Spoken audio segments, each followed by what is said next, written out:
Sound Art is a product that is a speaker and it's art. We combine it together and we call it Sound Art. What makes it so unique that any picture can be your speaker? Sound Art gives you the high quality sound without the ugly speaker. This isn't a picture with a speaker, the picture is the speaker. Just imagine your wedding picture uploaded onto a canvas and now it's speaking 10,000 tunes. I mean, it's a very cool concept. What we like so much about it is you can take anything that means something very special to you, upload it on the canvas, have it hanging up in your room, your balcony, wherever you want to put it, and now it's a speaker. I mean, how cool is that? It's something that we have that and no one has. No one has this product. It's just a great gift to give anybody. It's just a neat concept. Around here we say, art never sounded so good.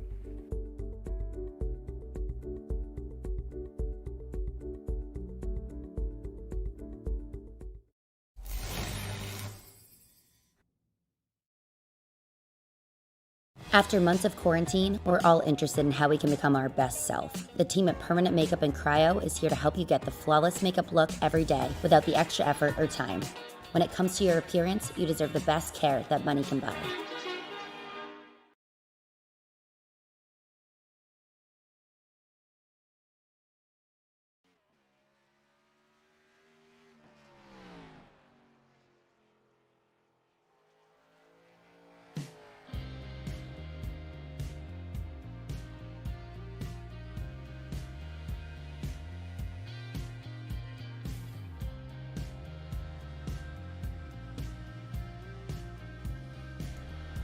Welcome, race fans, to PitStop TV. Joe Donahue joins me on the mic this evening, Corey Rexford on social media coverage, and this is PitStop TV's live coverage of the Bluegrass iRacing series. Thank you for tuning in across our multiple platforms, Facebook, YouTube, Twitch, and Twitter as always. We join you tonight from the virtual 381 Speedway Lane, North Wilkesboro, North Carolina, for the 8th round of the Bluegrass iRacing series. It's a throwback kind of night with bright, vibrant colors of old back on display in this trip back in time. But Joe, when it comes down to the schedule, it's just another date for Alan Dobbs and everybody else to try and fight for a race win. Speaking of going for wins right now, Adam Lancaster going to top current qualifying times. But Joe, again, it's just another race for a lot of these drivers. Sure, they might have some throwback colors on their cars, but it is just the 8th race of 16. Yeah, you know, we're right at the halfway point of the entire season. We're starting to get into crunch time for the playoffs. So for those guys further down in the playoff order or even outside the playoffs at the moment, it is definitely a big factor for them to just get the victory and try to propel themselves into the playoffs. It is certainly a great racing facility and it's awesome to have in the platform, but to these guys, they have to put that in the back of their mind and just focus on the race in front of them. North Wilkesboro Speedway, obviously one of the tracks that everybody loves. I think you'd be hard-pressed to find anybody who hates this place. But it is, I think, a bit controversial. Obviously, iRacing had to go kind of back in time a little bit, find all of the references they could with the help of Dale Jr., SMI, and more. And it is a bit interesting because obviously this is no longer in any kind of this condition here in 2020, but it's nice to be able to take such a good racetrack, I think. Take all the nostalgia vibe away here, Joe. This is just a good racetrack. It's a challenging racetrack. It's a fun racetrack. By the way, that you go uphill down the backstretch and then downhill up the front stretch. Yeah, absolutely. So this facility was built with a very small amount of money, and they eventually ran out of money in the process of building the track. So it left a couple unique tendencies of the course that obviously make it so special. It's not perfectly ovular either, so while it is pretty close to being a perfect oval, it's not quite that, so it might catch the drivers out just from the small differences in both ends of the racetrack. And then obviously, like you said, going uphill and downhill in the straightaways makes these two turns very different. Yeah, it makes each end of the racetrack absolutely wildly different. You can really just ship it off into turn 3, have the uphill to work with to slow the car down. But going down into turn 1, you really drop, more so than just dropping into banking. You are going downhill, you have a bigger head of steam, and you don't have the hill to rely on to slow you down. So gravity working against you when you get down to turn 1, it really changes up the way you race this racetrack and opens things up to big moves. On the far end of the track from where we are now, up in turns 3 and 4, you can have big race-winning moves. Down in turns 1 and 2, it's a little bit harder to do so without cleaning somebody out, or even yourself. It's really easy to get into that concrete wall on the outside of turns 1 and 2. Let's check out our point standings coming into this, the 8th race of the Bluegrass iRacing Series season. After Road America, Alan Dobbs moves himself up to the top of the playoff standings. Obviously, we still have a few more races to get there. We're going through 12 regular season races first, but Alan Dobbs does put himself up in the top seed currently. Then Robertson, for the first time, I think, since the second race of the season where he won at Las Vegas, drops into that second slot. Then you have Matt Grenier, Casey Barlow, Justin Winters in 5th place. John Kinder is denoted as the overall points leader. He would get the regular series championship and move himself up into the 2nd seed, but since we've not gotten there yet, anything can still happen. He's not quite locked into that spot. Yeah, and even still, you look at the far end of the playoffs and you see names like Joshua Abbey, Nick Mills, CJ Mason, guys who come out every week, try to do their best and try to propel themselves forward. Those are the types of people that are going to want to put together a really strong effort because, like you said, those guys up at the front, I mean, they've deserved to be in the playoffs. They won their races. They got all their points up at the front end of the order, but those guys down at the bottom, those are the people that you might want to keep an eye on throughout the course of the race because it's starting to get to crunch time in the championship and every point's going to count. Absolutely, and some guys worth looking at for sure would be Bryce Lee Hunter. That's my top guy that you want to look at this afternoon.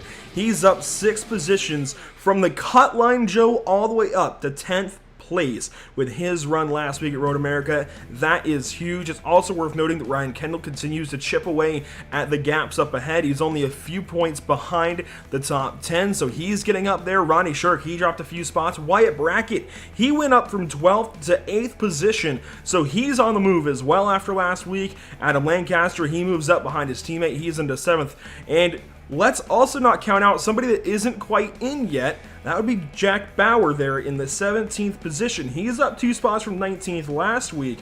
Meanwhile, the driver he's currently chasing tonight, CJ Mason, he dropped 3 spots to be tied with Nick Mills on that cut line. Only 9 points separating those two. It's razor thin. It's got a few points extra of a cushion right now for CJ Mason, but really when you look at the fact that we still have 5 races to go through, including this evening, razor thin right there, and Jack Bauer still has an unbelievable chance of making the playoffs, and you cannot count out the 3 guys right behind him, Nicholas Nagel, Nathan Maurer, Gary Dzorsky. Also worth noting, Nathan Maurer, missing last week at Road America, dropped him 11 positions from 8th to 19th. Yeah, I was going to say that last week we didn't see Nathan Maurer, but I also thought last week was a shake-up race. Obviously, Road America is a road course, and stock cars don't go to road courses very often. So it gave some guys a chance to be competitive and be up front that we don't always see. I think Bryce Hunter was a really great example of somebody who had struggled at the beginning of the season and finally had a breakthrough, found a track where they could excel and just put in the practice to be competitive and get the points together. So maybe tonight here at North Wilkesboro, we've already talked about how the course is a little bit different than your standard short track with the elevation change and the ovular shape and whatnot, but we might see those names, those guys at below the cutoff, use this racetrack as a propulsion into the playoffs, the same as we saw last week where we had the shakeup with the road course.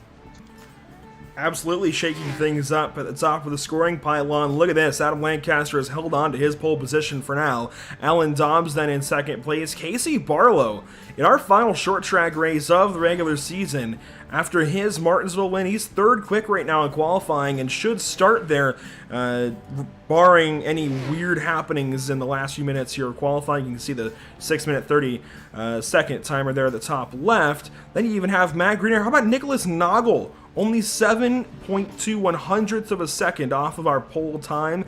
Brandon Robertson, Wyatt Brackett, Wes Wiggin, Nathan Maurer, and Scott Fritz make up the rest of your top 10. You see everybody else there on the bottom portion of that ticker that'll page through. Very interesting towards the top of the board that, especially Adam Lancaster taking the pole. I did not expect that one at all. Yeah, I didn't expect that either. But like I said before, I think it's just the way that we have had these races that have kind of been unique and given the guys a chance to just kind of shine in special cases over the last few weeks. I think that's kind of giving us the shakeup. And I think that's really great for the series, is giving these names a chance to come up, or, you know, obviously some guys are going to fall if others come up to the front. But I think that the shakeup that we've been seeing in the schedule has been a major factor in that. So big stuff on the way for a lot of drivers this evening, and I'm really looking forward to what a lot of these guys can do. Again, I mentioned my guys to watch out for coming into this race. I think the biggest one is that 9-car Bryce Lee Hunter. He's going to be starting, it looks like, actually, I don't think he's here this evening. That is going to be a killer in his season. I had not noticed that he is not in attendance this afternoon. I don't see a number 9 anywhere. And after a run like he had last week, that is going to be killer.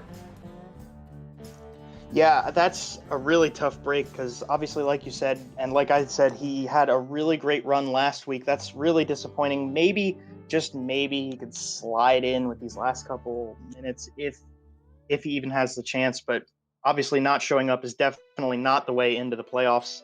And even with Nathan Maurer, who we saw he didn't come to Road America and fell out of the playoffs by a significant margin, that's really just a tough break. That's really sad to see. But it does open things up for a lot of guys behind him. In fact, let's bring up those point standings once more and take a look at things. Because this is really a talking point waiting on qualifying to end. It brings up a big opportunity for guys like Daniel Worthington to bump up into the top 10, and he should, as long as he has a decent race. But also his teammate Wes Wiggin could actually jump up ahead of him. So it opens up guys that are 11th, 12th, 13th, Ryan Kendall, Joshua Abbey even, Nick Mills, CJ Mason. It is so close. From 9th down through 16th is only, 16 points. So all those guys, I would say, are going to switch up a lot of positions this afternoon. Obviously, it is a short track. It is also North Wilkesboro, extremely challenging. I expect a lot of mix-ups right in there, especially with that number 9 not showing so far. I believe everybody else in that little battle is here.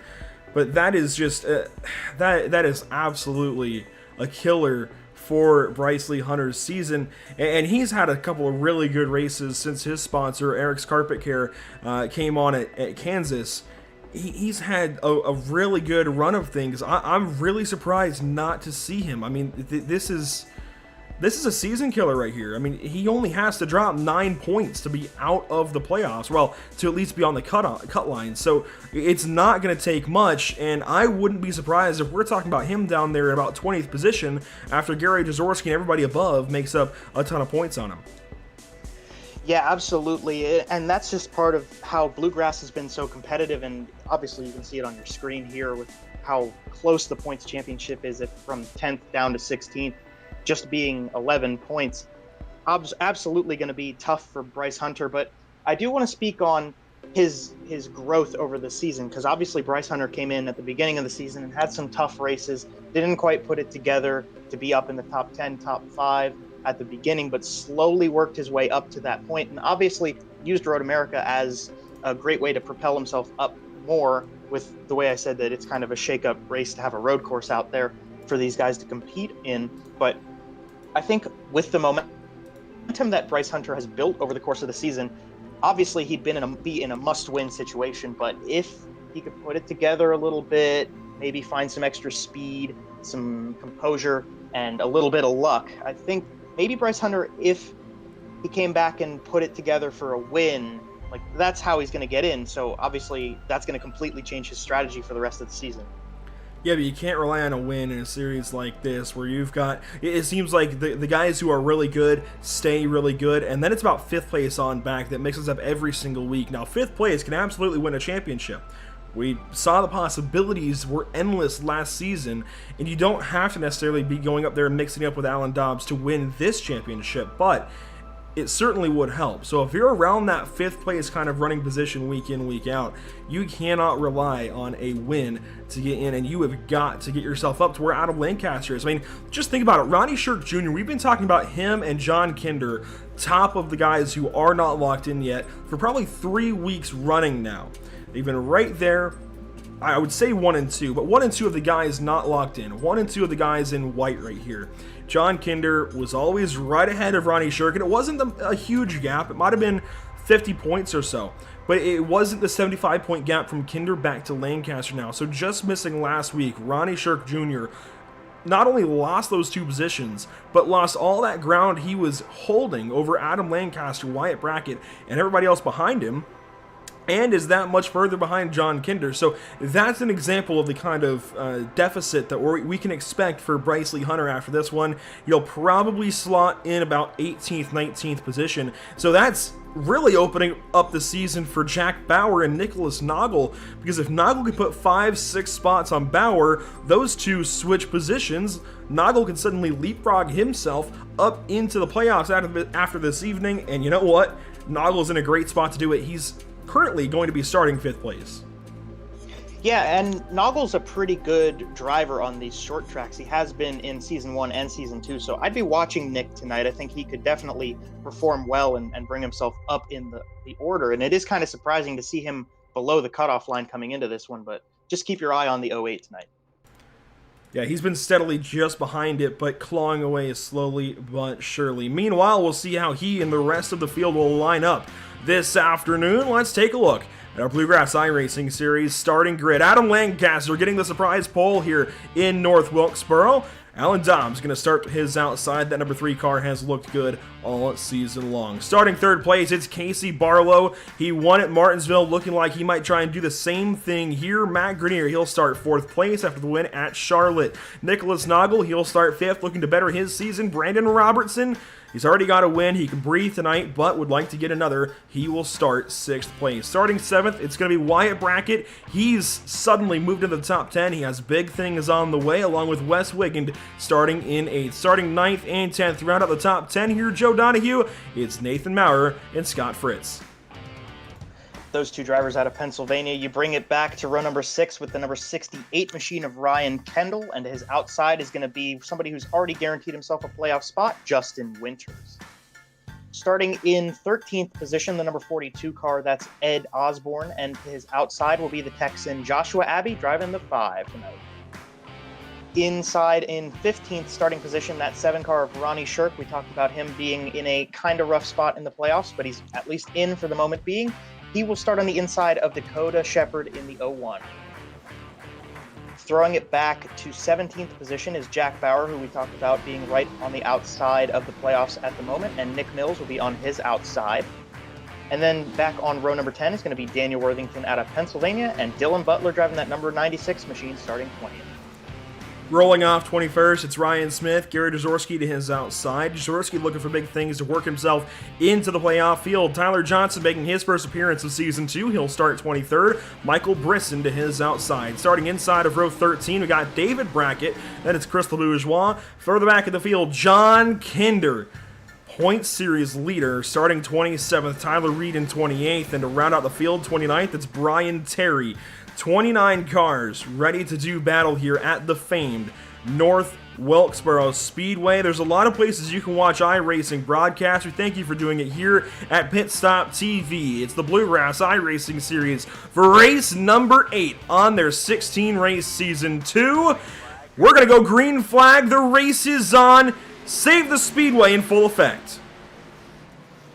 Into turn number 1 that first time. Look at the run that Adam Lancaster used to get into that corner and get up in front of Alan Dobbs. Great strategy move for that 28 machine to get in front of Alan, because once he gets in front of you, he's just going to go. So for this first lap of 200, Adam Lancaster going to lead us back around and lead the first lap of the race.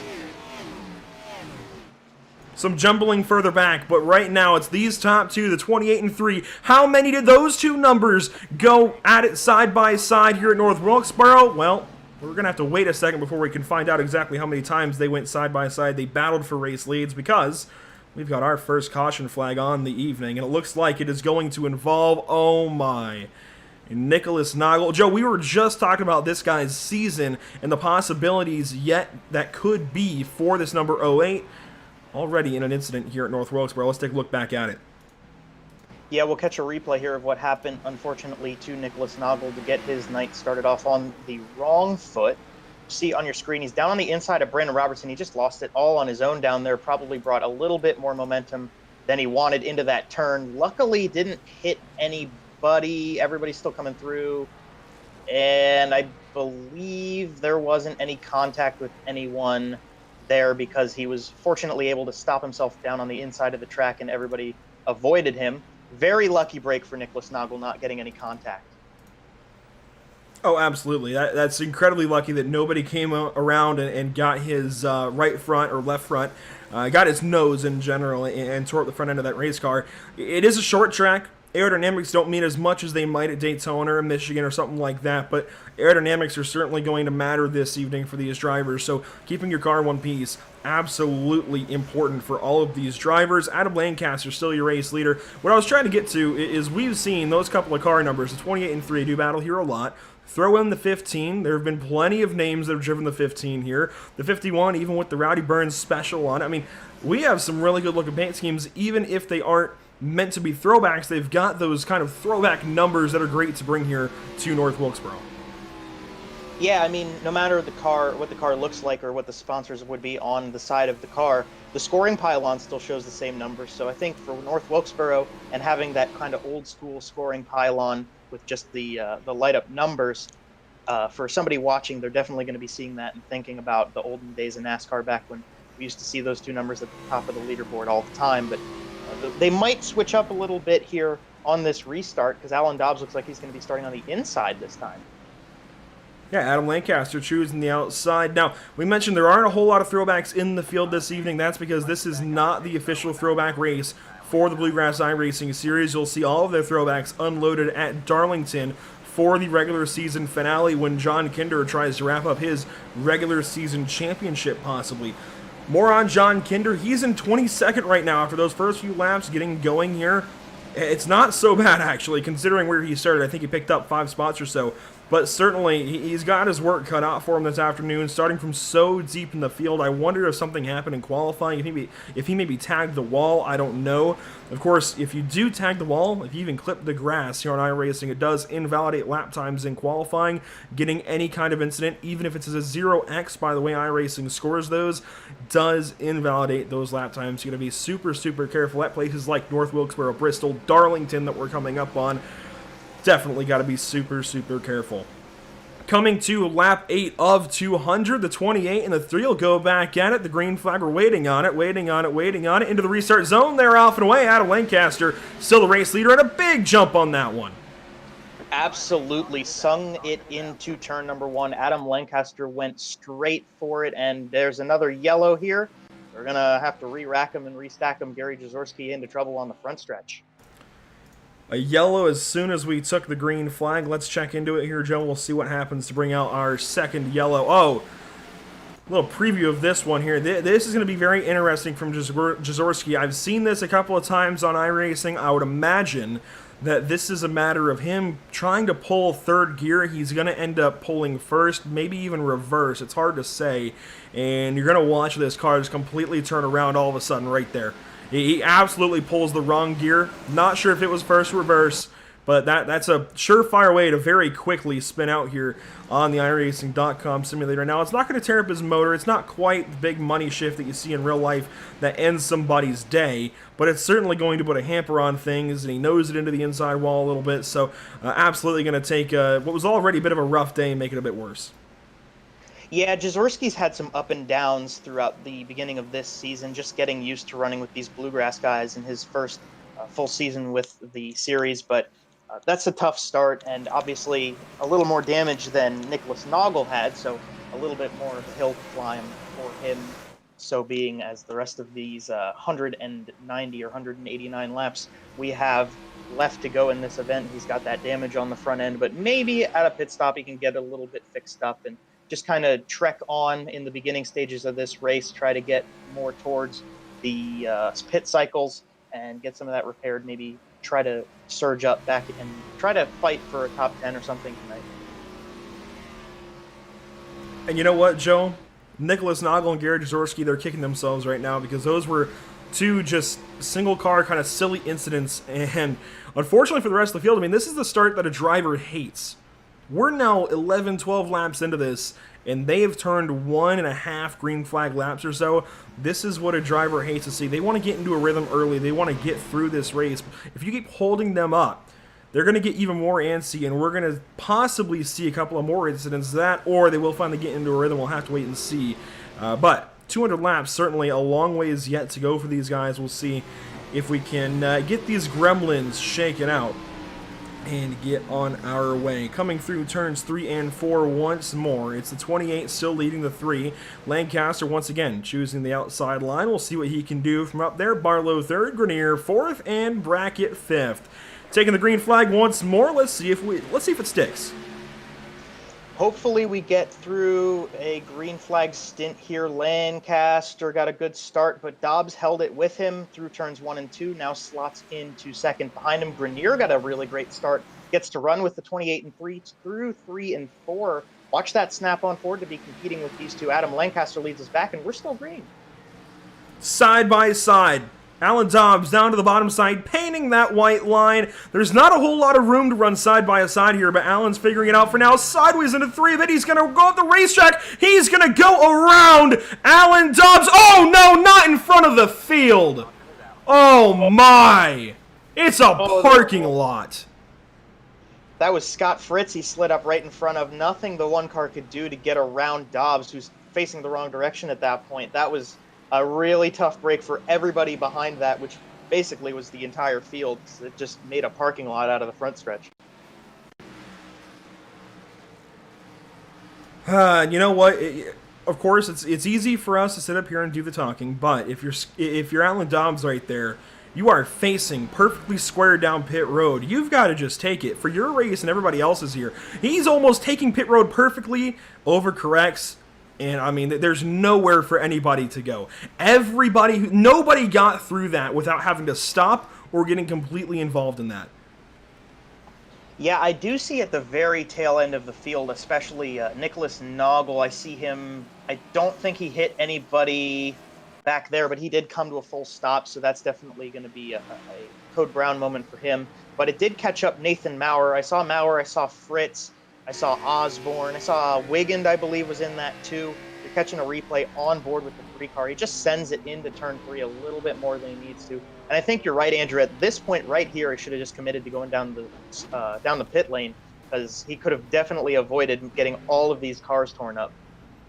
And I mean, you see even John Kinder coming in here. He's got to woe way down to try and avoid tearing his race up and completely ending it. Brian Terry, I mean, like I said, it's one of those things. Obviously, sure, it's easy for us to sit up here and say whatever, but I think after 2 cautions like we just had, and as the guy with 2 wins in this series right now, you've got to just let her go down pit road, let her spin out even down there on the apron, and not overcorrect. That's the one thing in that situation that you can't do, is overcorrect back up in front of the field. And obviously, you know, he'll probably look back at it, and he's probably going to feel a little bit silly, and he's going to think about what he can do next time. And hindsight is absolutely 2020. That's why we're in 2021 now. That's a good point. It is 2021. It's a new year, and it's new chances. But I think Alan Dobbs, obviously, it's going to be a heartbreaker for tonight, but the pressure and the woes won't be as strong for him because he's got those 2 wins, putting him in the playoffs as maybe, say, Nathan Maurer, who, like we said, missed last week and is really going to have to try to fight an uphill battle if he wants to get back into the playoffs. And obviously, he had gotten caught up in that. He's not the only one. Obviously, there were other guys fighting in that 14th to 16th place in the championship position and then further out of it that were involved, but now we're going to have a tough race in front of them. Quickly, before we go back green flag racing, I want to thank our Bluegrass iRacing Series partners, Rims, One Wheels, Tires, and Accessories in Mooresville, North Carolina, and Milner Media and Design. Coming back to our green flag, it's lap 19, coming to lap 20 of 200, almost a tenth of the way into this thing. We'll see if we can get some green flag laps down. Grenier, Barlow fighting for second and third, but Grenier, a great lunge there in turn one. I mentioned turn one downhill going to be hard to make a move stick, but he made that one stick pretty nicely, and a caution flag in the back. Yeah, I was going to mention a pretty good send for the 15 car to get in there. That's Gary Jazorski sideways in 1 and 2 again. So second time for Jazorski getting caught up, and we'll catch a replay here. It looked like he was all on his own getting set up to return to the track, so it might be another single car incident for him. We are watching him beside Ronnie Shirk right now. Dylan Butler is that 96 car in front of him. Tyler Johnson, the Valvoline number 6 car. As they come down the front stretch on the green and into turn number 1. He's pretty alone right there. Oh, no, he's actually got a good bit of help on this spin from the 46 of Nick Mills trying to make some time up and make a pass on the inside. And we might have to catch a replay to see whether that was Jazorski cutting down or Mills coming up a little bit, because it looked like it could have just been a little bit of a racing incident there. Well, Joe, your ask is my command, and we'll take a look back at it from Nick Mills' perspective. From what I can tell is, well, clearly Tyler Reed is sitting way back here on Nick Mills, and I think that's part of Nick Mills just trying to get that time made back up. He's going to lunge into 1, but Jazorski's taking it easy, and I think just taking a kind of a lazy arc down to the apex, and Mills was just charging up to his inside. Unfortunately, any other time, and we've said this a couple times, go back to Martinsville where we said this kind of thing, any other time it's a racing incident, bygones are bygones, but after 3 yellows, as quick fire as we've gotten them so far, you've got to be more easy. Absolutely, but I think one of the big things that might have been going through Nick Mills' head at that moment in time is the idea that this is a small track, but it's going to breed big emotions.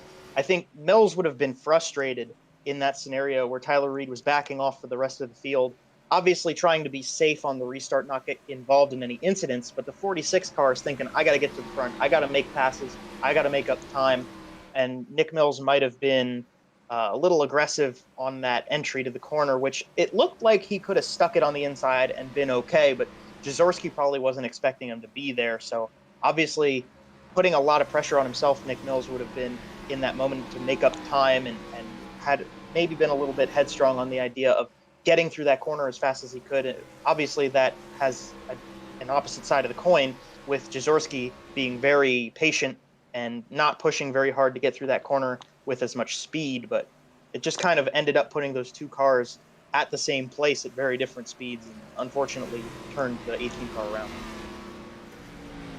It's one of those things where, like I said, it'd be a racing incident at any point in time. Now, we're into this groove of cautions. We hate to see another caution, so we get a little more negative about it. But it really was, I think, Nick Mills just trying to save face a little bit on the restart. And, Adam Lancaster bringing the field back up to the pace car there.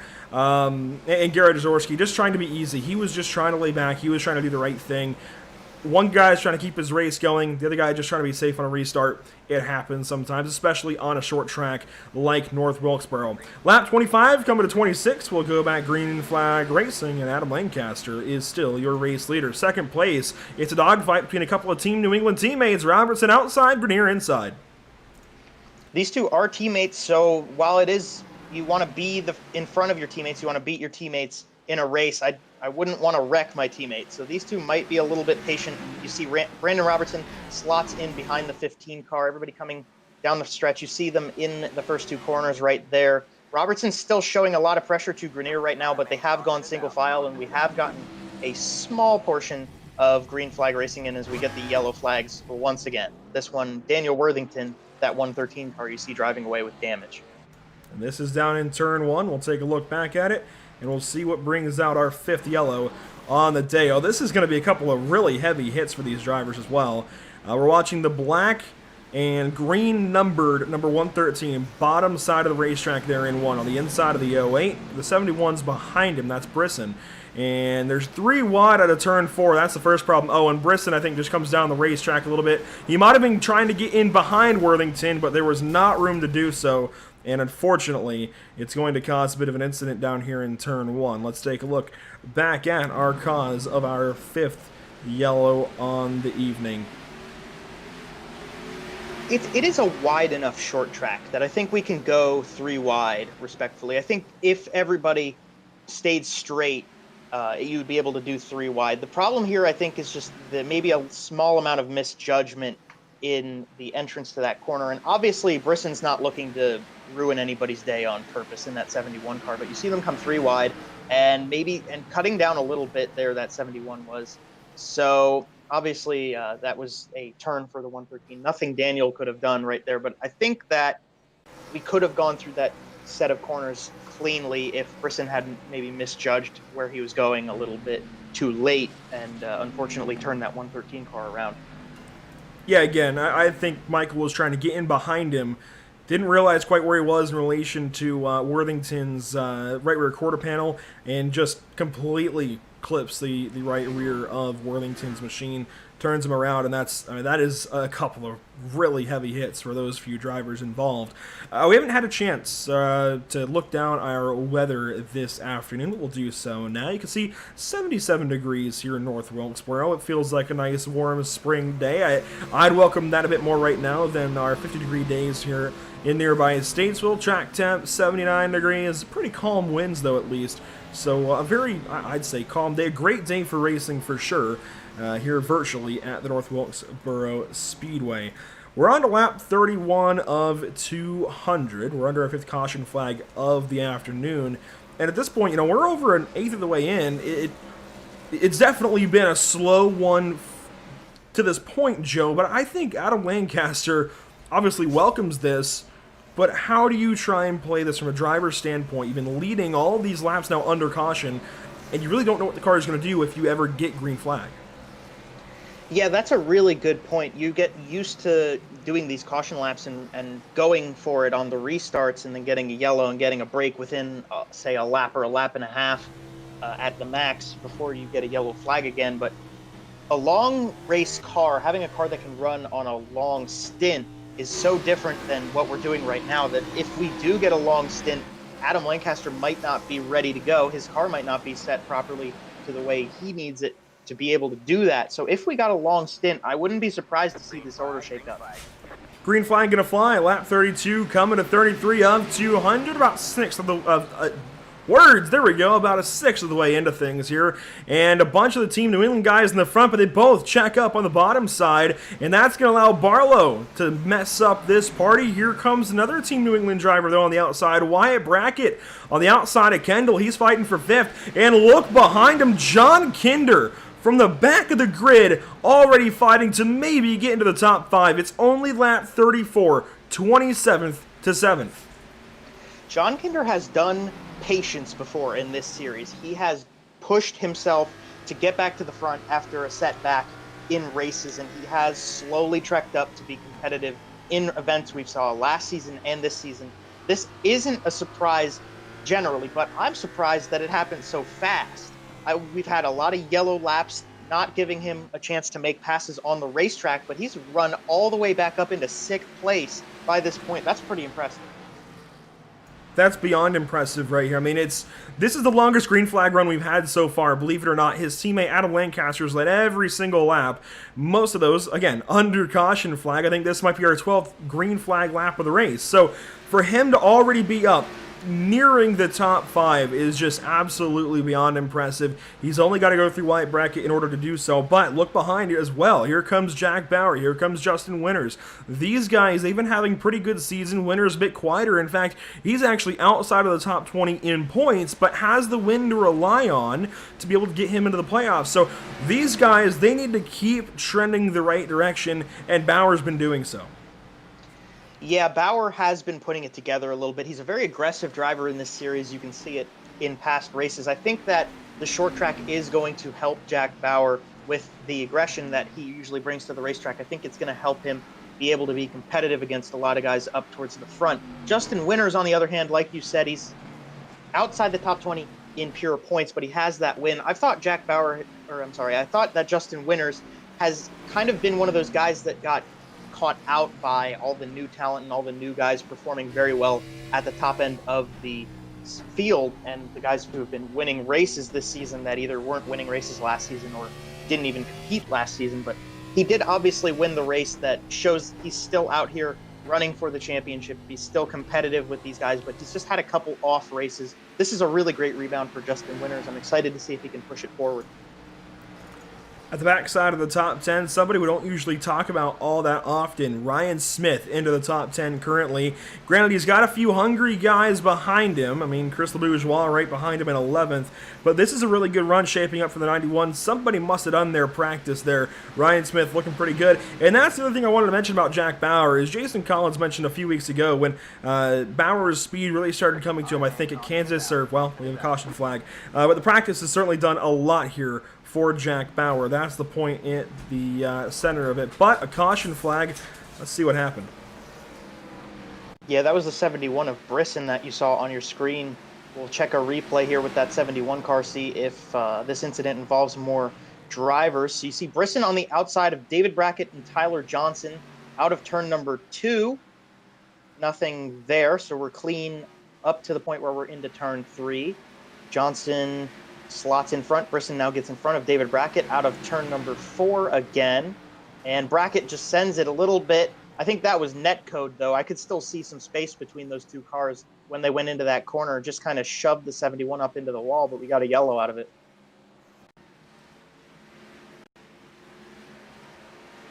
Yeah, yellow going to fly for this one. And this is like you said, really light contact, maybe a net code between these two. We'll actually watch it from Brackett's on board and see what else we can't learn about this incident. It's going to come this next time around in turns 1 and 2. And let's actually watch it from the top camera here. It's going to be really close. We'll watch his dive into turn 1. I was talking about earlier, it's really hard to make a move to the inside stick. And yeah, I mean, he just goes to the inside, and I think they both were trying to get to that bottom line and race it out in 1 and 2. A little bit of contact is made, and the 71 goes around. Thankfully, nobody else really involved. It's definitely the shining moment out of all of that. And, I mean, that's one of those things that could be so much worse for everybody on the racetrack, because that could totally end up involving a slew of race cars. It doesn't. Definitely a shining moment under this caution flag. Up front, same song, different verse, as Emerson Arden might say. Still a 28 of Lancaster leading, then Grenier, Barlow, and Brackett. I believe they've already had a shot to come down pit lane, so yeah, these guys opting to stay out even further. I know, obviously, tire set limits are something they have to worry about, but 45, 50 laps at this point, granted, a lot of them under caution flag, I would imagine that some of these guys would pit by now. Well, you see a lot of people coming out of pit lane that were coming out of pit lane. Well, those are going to be mostly for damage. That's what those guys are. I mean, down all the way to the top 10, nobody's pitted. Yes, but those guys certainly are going to use the chance to get new tires when they get that damage done. I do agree with you, though. I'd be kind of surprised to see these guys continue to not pit being this far into the race. I know that strategy with the tire sets you get is really important, and I think for a short track where you could see a couple overtime green-white checker type finishes where we have to reset them and try to do finishes again and again and again, having fresh tires at the end of the race really is going to be important, and it's going to give you a really great chance to get up further, maybe a top 5 or even compete for the win by the time the checkered flag's ready to come out. But to go this far into the race without tire changes, I think these guys are probably still betting on having a couple more yellows before they have to worry about it. So we'll re-rack them, restack them one more time. 47 coming to lap 48 of 200. Just about a quarter of the way into this one. Grenier on the bottom side of Lancaster, still the race leader, choosing to take the outside line once more. Let's see how he fares on this one. Another pretty good jump down into turn 1. I do want to apologize if you hear random scratching sounds, scraping sounds. We talk about our pets every once in a while. It's my cat in the background. I think he's playing with his tail or his shadow. I'm not sure which.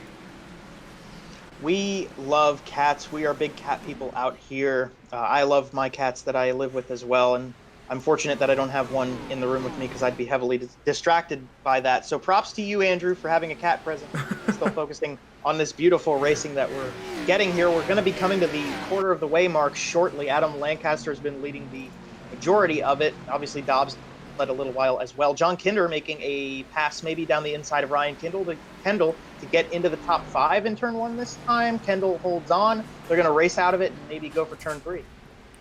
Kinder really working the bottom side. It seems like you can certainly pass down there.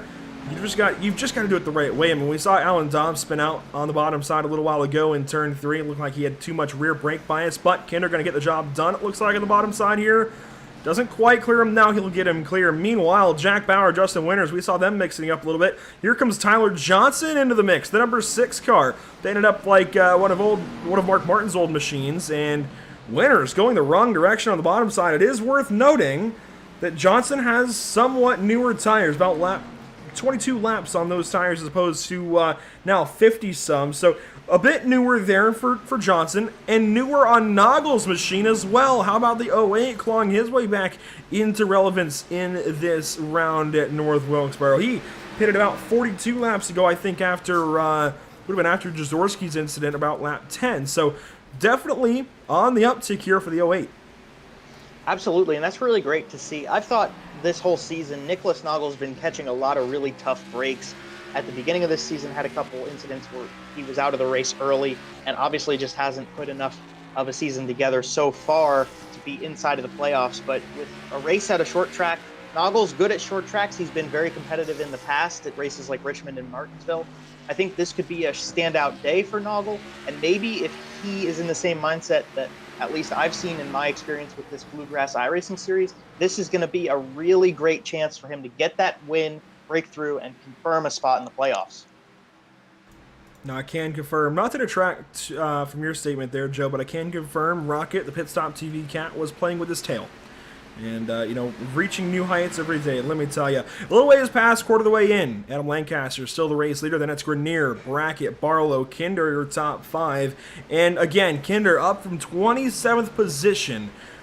Big time gains for him very quickly, but it's going to come a whole lot slower. It's going to come a whole lot more difficult in the laps ahead. Remember, we're racing to the end of stage 1, which is the end of lap 100. So these guys do have something they're racing to at the end of lap 100. It's important to be up in the front all race long to get those stage points. Played a big part in this season so far. You see Barlow looking for one more stage point, possibly, if he can get by Brackett.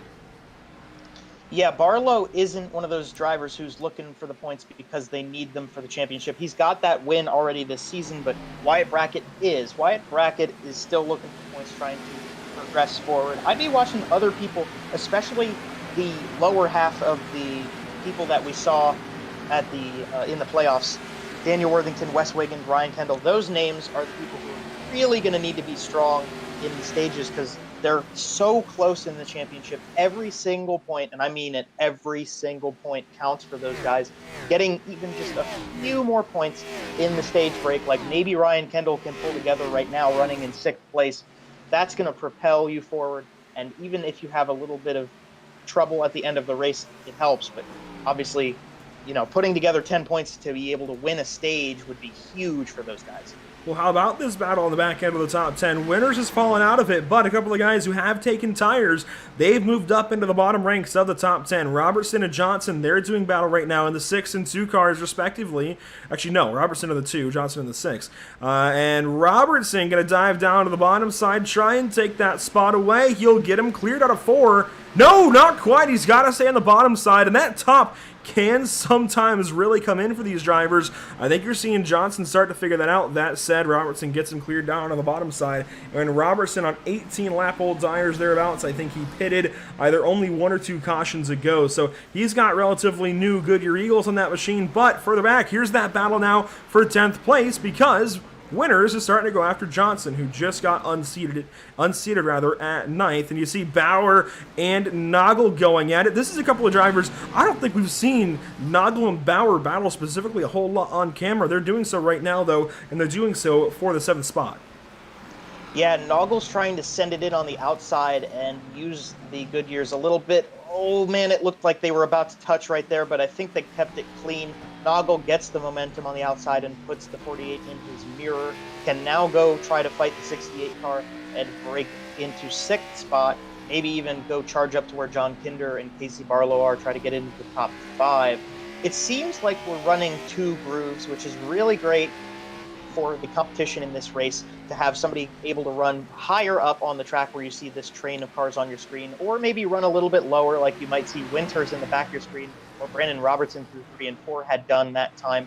Being able to run a 2-lane racetrack right now, that's really going to help these guys pick a better spot for their car to be fast and make the competition between them better.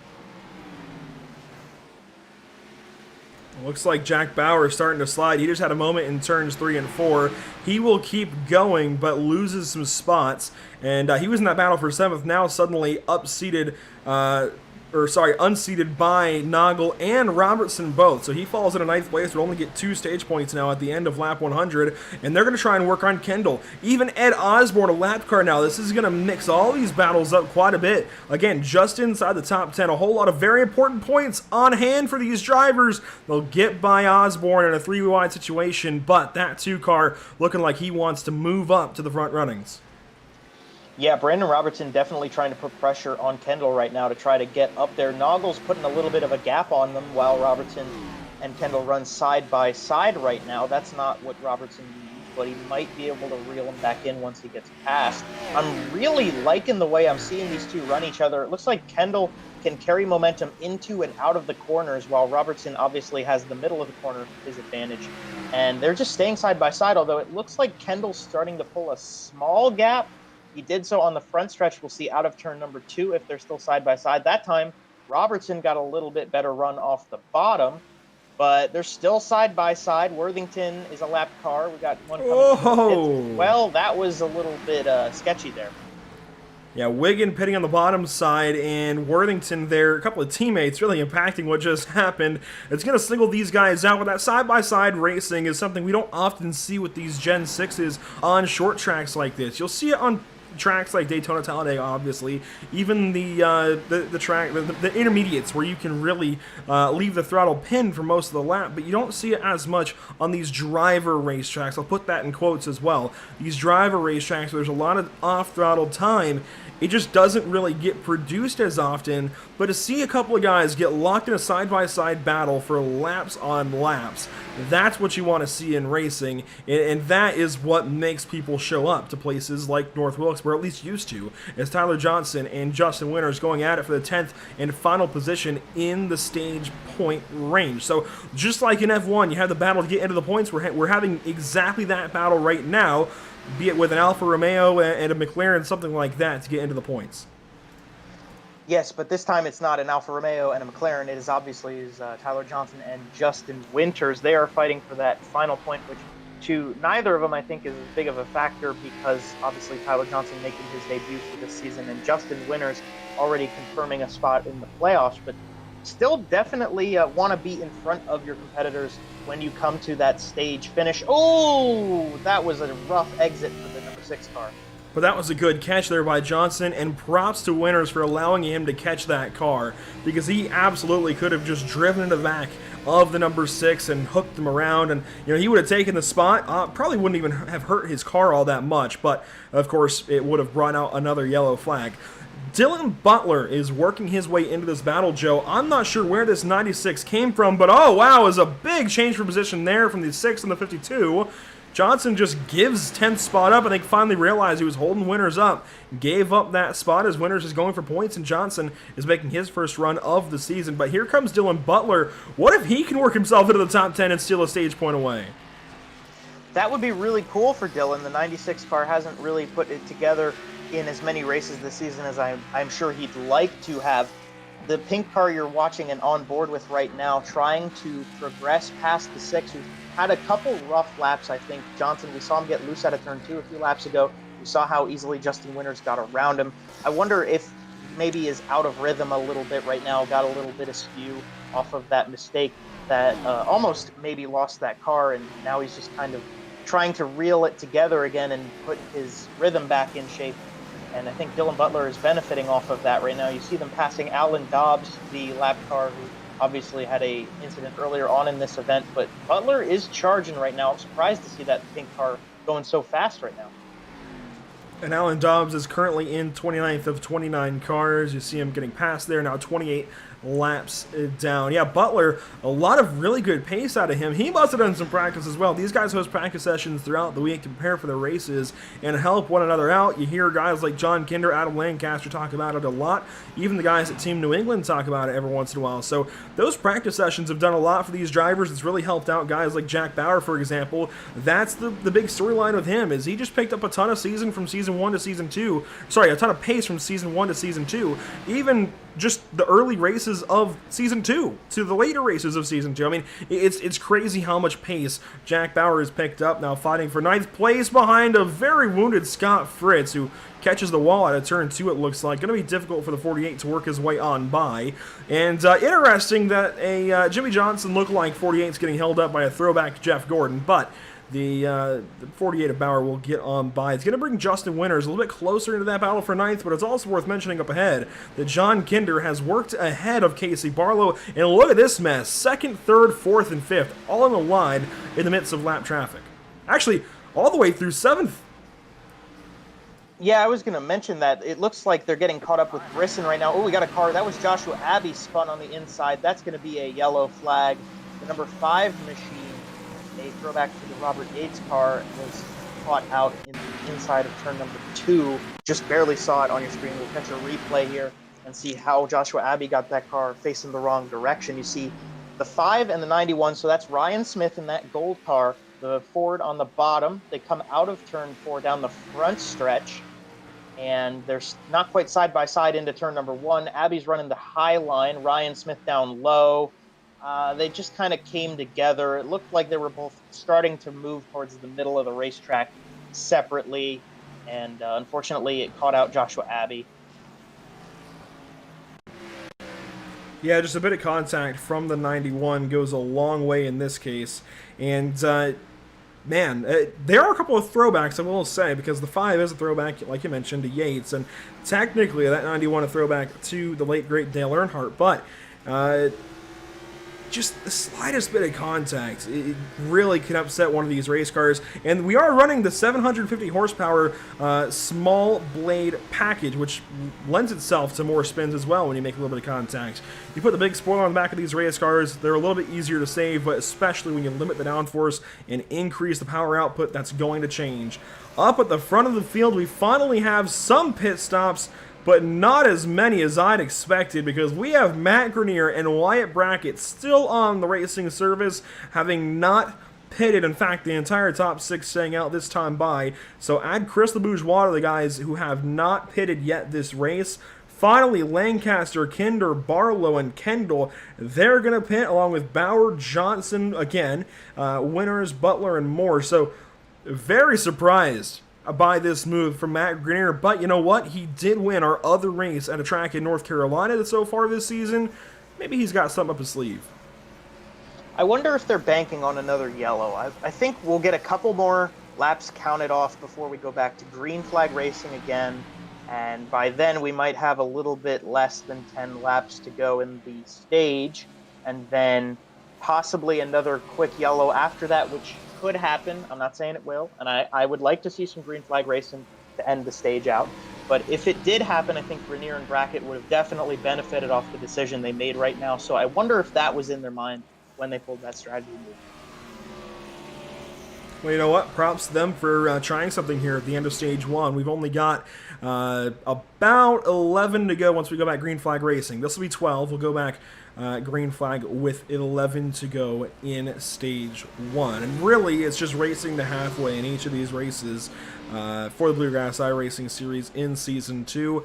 Definitely, I think, a welcomed addition. It adds a lot to the mid-race battles. It gives these guys something extra to fight for week in, week out, and just opens things up to so many more possibilities in the point standings. You see some of our partners on the left side of your screen, Tucson Sound Art, Permanent Makeup, Cryo, and Main, Whiplash Media. A big thank you to all of them, as always. Coming to our green flag, this will restart us, coming on to lap 90 of 200. 11 to go in stage 1. Grenier in control. Grenier gets a nice jump off the top side. Wyatt Brackett's trying to stay in front of Robertson here. These teammates side by side through 1 and 2. Oh, that's Noggle sliding out of turn number 2 right there. I think we got a yellow coming.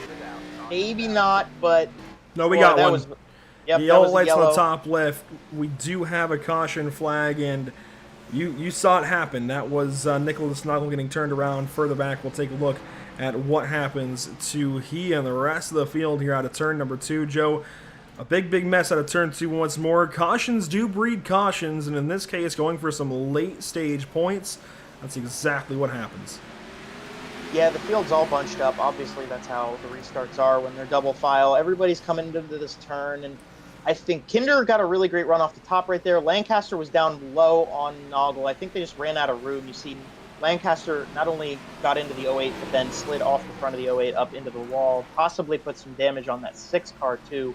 And then here is where they got that yellow flag. But everybody's just going so aggressively to try to make up maybe 1 or 2 spots off of this moment where everybody's all bunched together in the middle of the turn. And obviously it just caught them in the tail and turned around a couple of our really competitive cars from this race. Yeah, I mean, this is killer for Adam Lancaster, who has really done a good job of putting himself in a great position to possibly win this race, and just going to get turned over to the outside wall. It's a lot of damage to take to the nose of the race car. Very heavy hit for him, and definitely concerned as to how he's going to fare the rest of the race. It looks like he's going to stay out this caution flag, and that might just be to hold track position for the stage, but definitely now concerned about the pace that the 28 will have left in this race. Now lap 93 of 200, and this puts us in an interesting situation here, Joe. If you're somebody who's locked in, you could pit. You could take a free pit stop knowing you have a caution looming. But if you're somebody that really needs the points, why not stay out? Now, I say that, and I think everybody stays out under this caution flag, at least everybody up front. Yeah, I would think the guys who maybe were really looking for the win rather than points, maybe those guys who already have a win and are already secured in the playoffs would have come in and maybe for a longer run strategy. But obviously Grenier has a win, Robertson has a win this season already. They might be thinking this is the right move, just with the impending caution that's going to come at the end of the stage, not more than 6-7 laps from now, that they'd be able to come in and reset for the next 100 laps of the event. But I kind of would have thought, I'm actually just plain and simple really surprised we haven't run out of fuel yet. I know we've had a lot of yellow flags, but we had a 36-lap run right there of green flag racing. I am just surprised that they still have gas in the tanks at all. Well, you know, a run at Martinsville, which is only a little bit shorter than here at North Wilkesboro, can go over 100 laps. You can go quite a distance on a tank of Sunoco race fuel. I'm actually not all that surprised. I do think we're working with, half tanks. So actually, I guess it is a bit more surprising that we're getting this close to stage 1 without these guys pitting, and I guess they are confident they can go. I don't know, it's one of those things where it's really in between, and I can see both sides to being concerned and not, but Matt Grenier seems confident in it. He stays out. He's restarting on the bottom side as well, so going against what Lancaster's done all race long, he is going to start from the bottom side. His teammate lets him get ahead. I wonder if that was a pre-planned move by Grenier to try to move up in front of his teammate, whether that was to Brandon Robertson's knowledge or not, but Grenier slid up in front of the 2, gets a really nice run off the lead. John Kinder is pushing his way through this New England lead, and he's down the inside of Brandon Robertson. That group of teammates, third party, is getting spoiled by this 21 car. He is absolutely on a charge to the front right now. Yeah, John Kinder from nearby Mooresville, North Carolina. He has something for this North Carolina track. I mean, it's a very short track for him to get up here.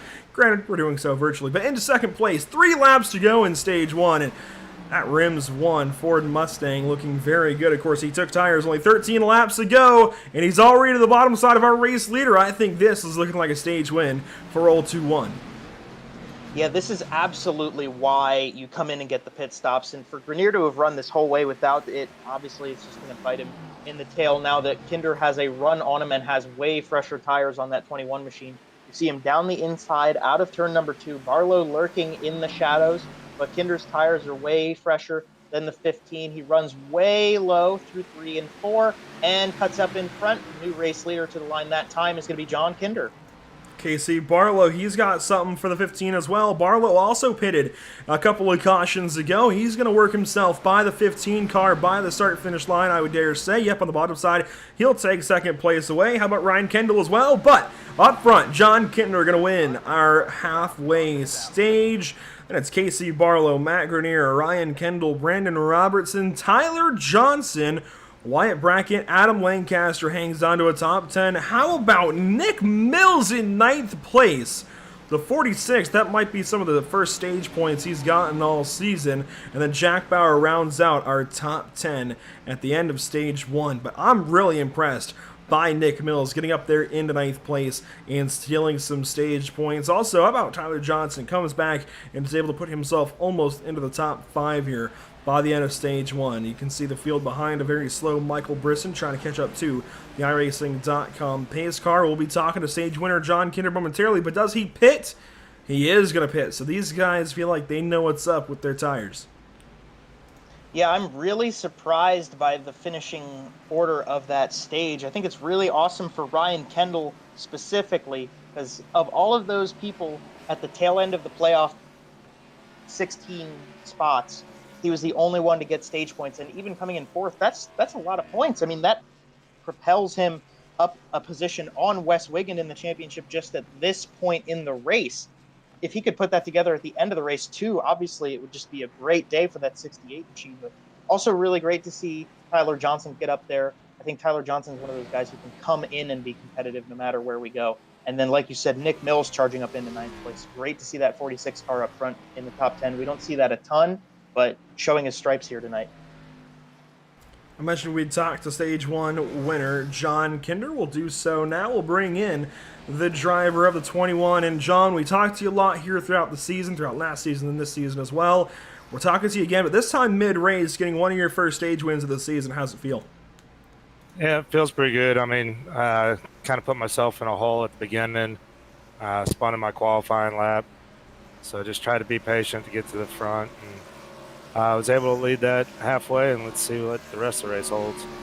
Yeah, we mentioned the 27th starting position, but with all those cautions at the start, you really made quick work of this field into the top 5 very quickly, and you end up taking advantage of those guys ahead of you, just not pitting at all in stage 1. What's the tire allotment like? How are you guys battling that? We still have 2 sets, and I wanted to be on equal tires with everybody else.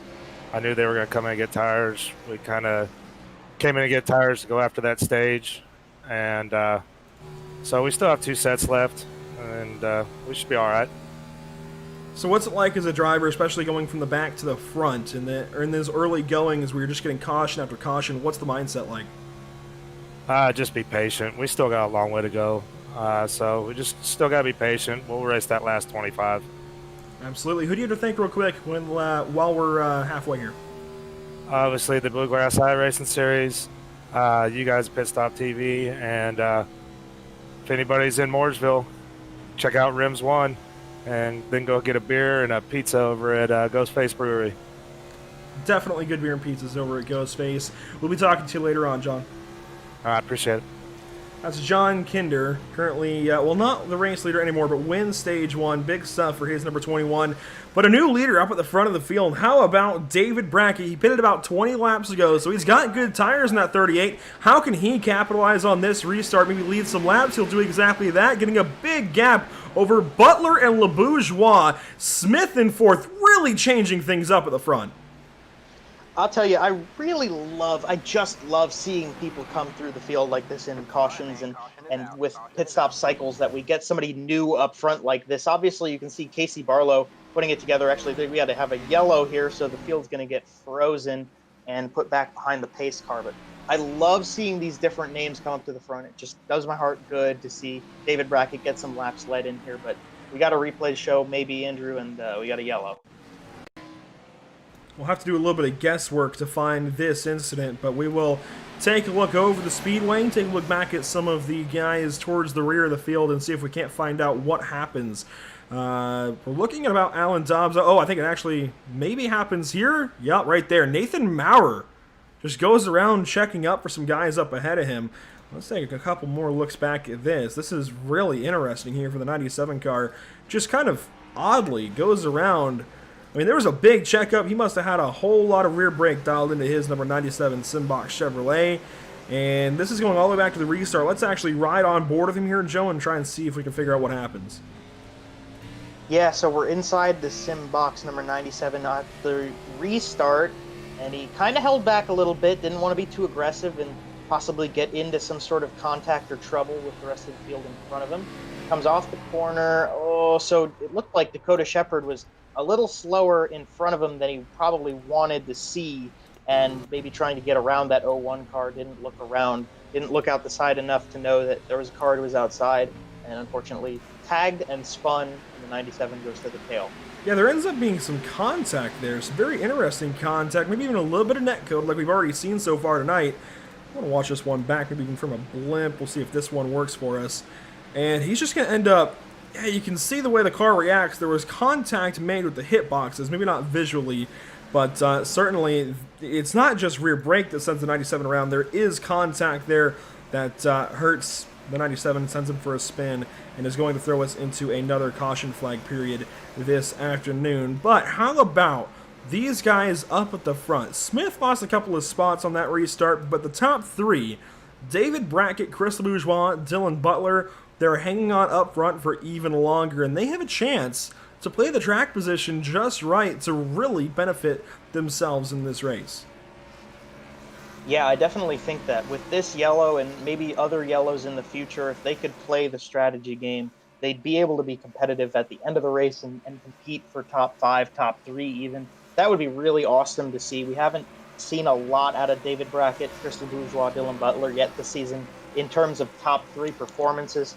I think, obviously, David Brackett, Crystal Bourgeois, 2 drivers who ran last season with this series, and then Dylan Butler is in his first with this series. But I know these guys come out every week and want to do better than they did last week. They want to put it together, show their numbers off, show their skill off to everybody watching here with us on PitStop TV. So I think this is a really great chance for them to prove it.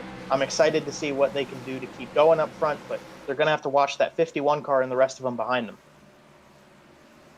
Coming back to the green, this will be coming to lap 113. The green flag flies and Brackett gets away. How about Casey Barlow? Oh my! That was a great start over LeBourgeois and Butler. Just a jump, skip, and he's off and away, and he gets up to second place. And I mean, this should be pretty easy for Butler at least. I mean, he's been so good on the short tracks all year long. It'd be easy for him to get by most of the field, I think, at this point. And he will get to the inside of Brackett there. And one, maybe, actually, Brackett. A great entry to one. He's going to hold the 51 off a bit longer. No, actually, he checks up a bit out of the corner. He will let Barlow on by.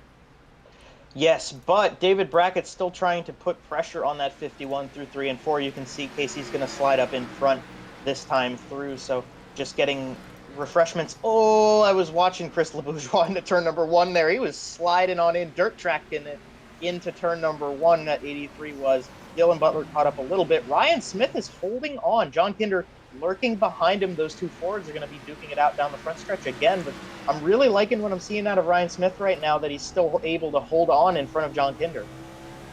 I'm liking this for everybody right now, showing that the tires, they can be a little bit older, they can be a little bit scuffed, and you can hold on. You can hang on to some of these spots. You can race these guys that are so much faster and on such better tires. You can hold them off a little bit. I like this. This bodes well for the rest of the race. This means we can see a lot of tire strategy differences, which is really hard to see, again, in these Gen 6 cars. It just isn't really conducive to it. This is exciting to me as somebody who likes to see differing strategies and big battles like this. As wow, Smith, he was loose out of 4, crosses down to the bottom side, and now Kinder starting to work the top side, but Smith kind of worked with the racetrack there. I think Smith wants to run high because he's got a little bit older tires, whereas Kinder, who's got fresher rubber, can run lower. So being able to run lower and being able to get off that corner well with better grip in your tires would help John Kinder. There was contact, and we got one sliding. Jack Bauer in turn 2 around. We're going to get a yellow again. Ryan Smith and that 48 involved. Ronnie Shirk, I'm not quite sure what happened right at the end of that one, but he might have got a little bit of damage too. We kind of saw what happened there live, but let's, of course, take another look back at it here. And we're talking about Ryan Smith on the bottom side of John Kinder and then Jack Bauer. And The 21 looking very sideways, looking a bit loose, and just going to be a little bit of contact there, and yeah, ends up really hooking the 48 around. Now, actually, the initial contact isn't what turned Jack Bauer. It was the secondary contact of Smith trying to save his car, and then, yeah, Ronnie Short comes in a bit late for that late hit. That'd be a penalty there in football. But this is very interesting because Smith is trying to hang on to his car, and it's the secondary contact of him doing so that ends up turning Bauer around. It's not even the first bit of contact when they door bang into the corner. There's the initial contact. It's that contact of he barely clips the left rear. I mean, he could have been 3 inches further back and not hooked the 48 around. That was so close to us avoiding a caution flag. I would have actually also loved to see Jack Bauer try to power slide out of that spin, because I think if Ryan Smith wouldn't have made that third contact with him, maybe that 48 car wouldn't have gone sideways. It looked like he was getting it corrected enough that he could have maybe gotten out of turn number 2 straight. So you see those first 2 contact points right there, and then Smith comes in late on Bauer when he's trying to correct that car. I think Smith just kind of misjudged the speed he was going to have to carry to avoid the 48 machine in the middle of turn 2 right there, but it could have been saved from Bauer had that third piece of contact not happened, I think, but it would have been nice to see that one play out. It absolutely would have, but I don't think either car is all that hurt. I know visually it looked pretty bad for the 91. I think that was just taking the bumper away via iRacing hit parameters. I don't think the motor should be too damaged there for Dylan Smith. He should be relatively okay. I said Dylan Smith right there, Ryan Smith in the number 91. What does concern me for Jack Bauer's race is obviously now he's back there. He's in 17th position, but he's got a decent car still. I mean, we saw with a lot of speed earlier on in this race, and that is not going to hurt that car all that much. It's just a matter of working through. Now, that's a set of tires he's got to spend in the pit lane and now trying to figure out the strategy from there. We still have over 75 laps to go. That's quite a ways. Granted, we saw some guys go the entire first 100 laps on one set. We did, and you could go the rest of the way with one set of tires and one fuel up, but I don't think that's going to be the move. Obviously, like I said earlier, you want fresher rubber, you want a better car at the end of the event. I think if you're going to wait a while, you should, and get some fresh tires more towards the end of this race if you want to be competitive up front. Maybe some of those guys like Brackett, Butler, LeBourgeois that we didn't see hit at the stage break, maybe that's their strategy, is to just run a long stint to get to that point, but only one way to find out. We got about 75 laps to go, and we'll just have to wait and see what they do. We'll be restarting with 76 here, coming to lap 125 of 200.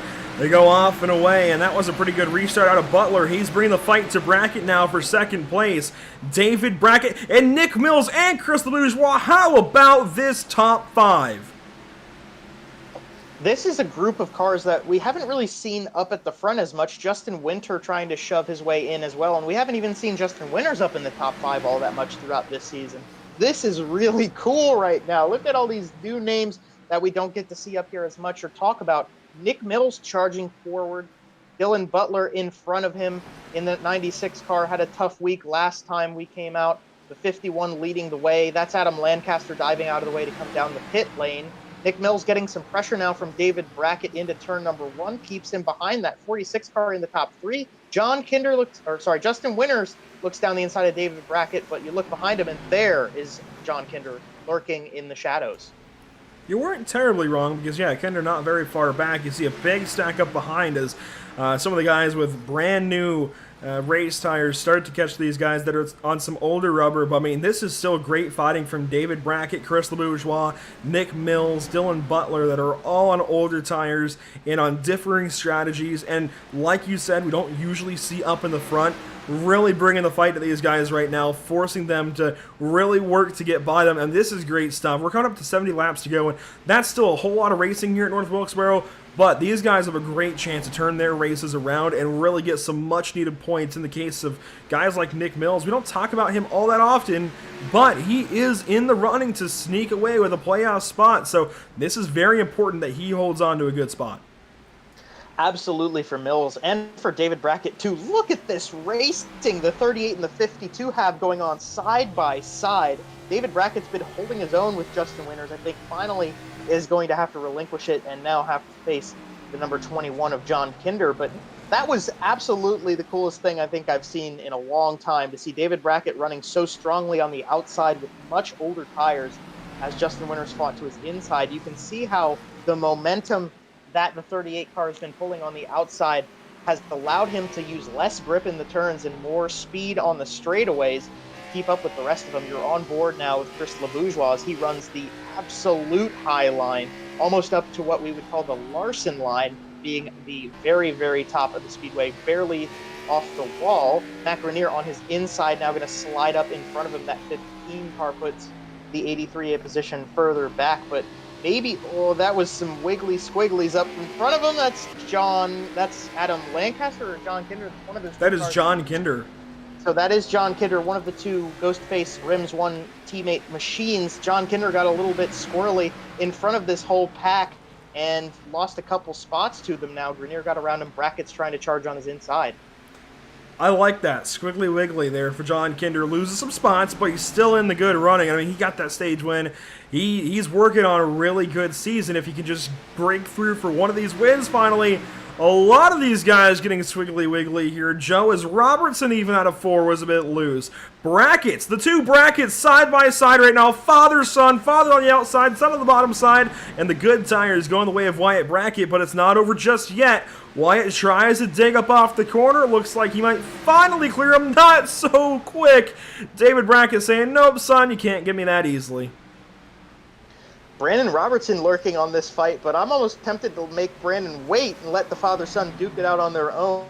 You see they go single file this time. David Brackett is still using that top side. I think that's the way to go when your tires get more used up, like that 38 car is dealing with right now. Brandon Robertson dives to the inside. John Kinder trying to push that 2 car through past David Brackett and try to get back up there and secure a couple of those positions that he lost getting all squiggly wiggly, as I had said before, to get down the inside of David Brackett, and he'll try to charge on to Brandon Robertson next. Worth mentioning up ahead, Casey Barlow still leads, but Justin Winters through to second place. That moves Dylan Butler down to third, Nick Mills to fourth, Matt Grenier into fifth now as things start to work their way out here. We're still covering David Brackett sliding through the top 10. That's going to be Jack Bauer now to the bottom side, and that's going to put Brackett into 10th place. But let's look up ahead at some of the guys up at the front. Casey Barlow still leading. He's got about 3 seconds, but that's narrowing to Justin Winters in second place right now. And Dylan Butler, how about him? He's holding strong in third place. Suddenly looking like a possible really good day for him. Then you have fourth place Nick Mills. Obviously, Matt Grenier on a big charge to him right now, but Mills could still hang on to a really good position. If we get a caution flag here soon, and these guys all come in and come out on equal rubber, this 46 might have something for the guys up front. Yeah, I think that's the dream scenario for Nick Mills right now, is a caution that would bring everybody down pit road. So these guys who have fresher rubber from that stage break and from these past cautions would come down and get the fresh tires again to go charge out to the end of the race while Nick Mills comes in and resets himself. Grenier is just all over the tail of the 46 right now. If I'm Nick Mills, I really don't want to give Matt a chance because he looks like he's just got the speed and grip to get past as soon as you give him a chance. And I think that just happened on screen. As I said it, Nick Mills going to let the 15 car take that slot because not much he could do from there. Mills knows he has to hold on to the bottom side. He cannot let anyone get down there, but at the same time, now Robertson to the top. He's going to try and work by the 46, and that happens almost immediately. Gets almost clear of him. He should get clear of him now down the backstretch. He does. Oh, a caution flag. This might help these guys, though. Let's find out where it is. Oh, Scott Fritz at a turn 4, and I'd imagine that he had help. Scott Fritz has just not had the day that he wanted coming out to North Wilkesboro. That one car's been involved in a couple incidents so far in this race, most of which have not been any of his own fault. You see him on your screen with Alan Dobbs just behind that number 3 car. So we got 2 very badly bruised machines coming through 3 and 4, and just a little bit of a tap in the middle of the corner. Nothing Fritz could have done about it, and just couldn't quite reel it in before sliding up and ending up hitting that topside wall in turn 4. Tough break for Fritz. He's been having a struggle of a day so far. Yeah, nothing he could have done there. Just got turned around by the 3 car of Alan Dobbs. I don't think that was that wasn't anything intentional, but certainly contact from the nose of the 3 to the back end of the 1. It looks like our heroes that were up front hanging on to some spots, they are going to pit, but what this means for guys like Nick Mills is if they can hang on, even claw themselves back up into a few spots further up, now they know they can contend with those guys even on older tires. So if you're Nick Mills at this point, if you're even David Brackett, who I think might be headed, yeah, he's headed down the pit lane now, this really opens up the playbook for you because you suddenly have a ton of opportunities, a ton of different ways that you can try and fight those guys up ahead. It is worth mentioning, I think, I'm not really sure what exactly led to David Brackett being a lap down, but he is now a lap down, which is really a race killer there for him. But the playbook is still open for guys like Nick Mills, and suddenly, if this could be their final pit stop, and they catch the other guys up ahead on a pit stop later on in this race, and they change positions here, the guys that just pitted get back in front of our normal race leaders, this whole race could still change dynamics yet again. So the race is not over for guys like Nick Mills. It's not over for guys like Chris the Bourgeois, guys that we just saw, even Dylan Butler, hanging on to some really good spots. I say that, and actually Butler is the first of the cars that pitted. Is going to come out on fresh tires, and you know what? This is going to even him up with guys like Matt Grenier, Brandon Robertson, and Wyatt Brackett. This is going to even them up. We're going to see how the pace truly compares now as they, let's see, they're going to restart 8th on back. Butler, he'll restart 8th. Grenier 9th, and Robertson just inside the top 10. I think another really great point on this whole strategy game here is the fact that the guys who have older tires have been showing they can keep up throughout this race. I mean, we just saw it on that stint with those guys up at the front. We saw it earlier on in the race that it seems like even though you run a lot of laps and your tires age a bit, we can still see old rubber versus new rubber be competitive off the top side, the bottom side, wherever you need to run to maximize your speed. I think that even pitting now, these guys who pitted have a chance to be competitive at the end of the race, and if not anything else, it's certainly going to be exciting to watch. Absolutely going to be exciting for the back quarter of this race. We're coming up now, 52 laps to go as they cross the start and finish line. Casey Barlow leads the way. How about Bauer fighting winners on the top side? That 48 might take second place away. He will at least nose ahead into turn 3. What can winners say back on the bottom side? Oh my, winners work at the bottom, painting the white line just about, and doesn't quite clear. Bauer still fighting for second. They're fighting for second, they're fighting for fourth, and Dylan Butler is still fighting behind them. I've been watching that 96 just paint the tail of the 68 machine as he's just all over those two cars. You see him down below Kinder now, so he's going to get past Ryan Kendall, but he's still got to try to find a way around John Kinder, Justin Winters, and Jack Bauer still side by side. Oh, he's sideways! We were sliding into turn number 1, but I think will be still wiggling out of turn number 2 right there. The 3 wide. Butler's is getting a little bit antsy right now. I wonder if he might have had a tap from behind. I mean, Robertson was right there. He could have gotten a love tap into the corner to set that slide. I'm not so sure. I mean, we've seen guys get loose here all night long, though, especially on new tires. The cold tires are definitely a thing here on iRacing now as of a couple of tire builds ago. So, got to be very, very careful on cold rubber. John Kinder, really no match right now for the 96, I'd say. The 96, Dylan Butler, I don't know where he came from, showing up in one of the only races he's done so far this season. He might have race win contention pace. This is great stuff from the 96. Yeah, and you're watching Brandon Robertson behind him lurking just as fast, and I think that speaks a lot on how well Dylan Butler is doing right now. Brandon Robertson, one of those guys we've seen both last season and this season. Just you can watch that 2-car and you can see where you need to be. You can see what the right strategy may be. He did give a little bit of a shove to John Kinder there in turn number 3. But I think overall, watching Brandon Robertson in your mirrors following you is a really great thing for the 96 car. You see Scott Fritz in another incident here. Oh, no. I don't like the look of this. I don't like the look of this at all. And, I mean, this is... Oh, boy. You know... don't know how to explain what what just happened. I really don't know how to go about that one. This does not look good, Joe. I'm just gonna say it. This does not look good at all. Well, I think the replay can kind of speak for itself on what happened this time around. You're going to ride on board with the 3 car, and yeah, we come through turn 1 and turn 2. You know you've got Scott Fritz on the inside, and I'm not going to say anything on this. That's clear as day. Yeah, let's see if we can get a look back at it here. What I want to see, and I don't want to say too much, take sides or anything, but what I want to see is very specific. We want to see the steering wheel of the 3 car, and we'll just let this play out, and we'll stay silent for this one.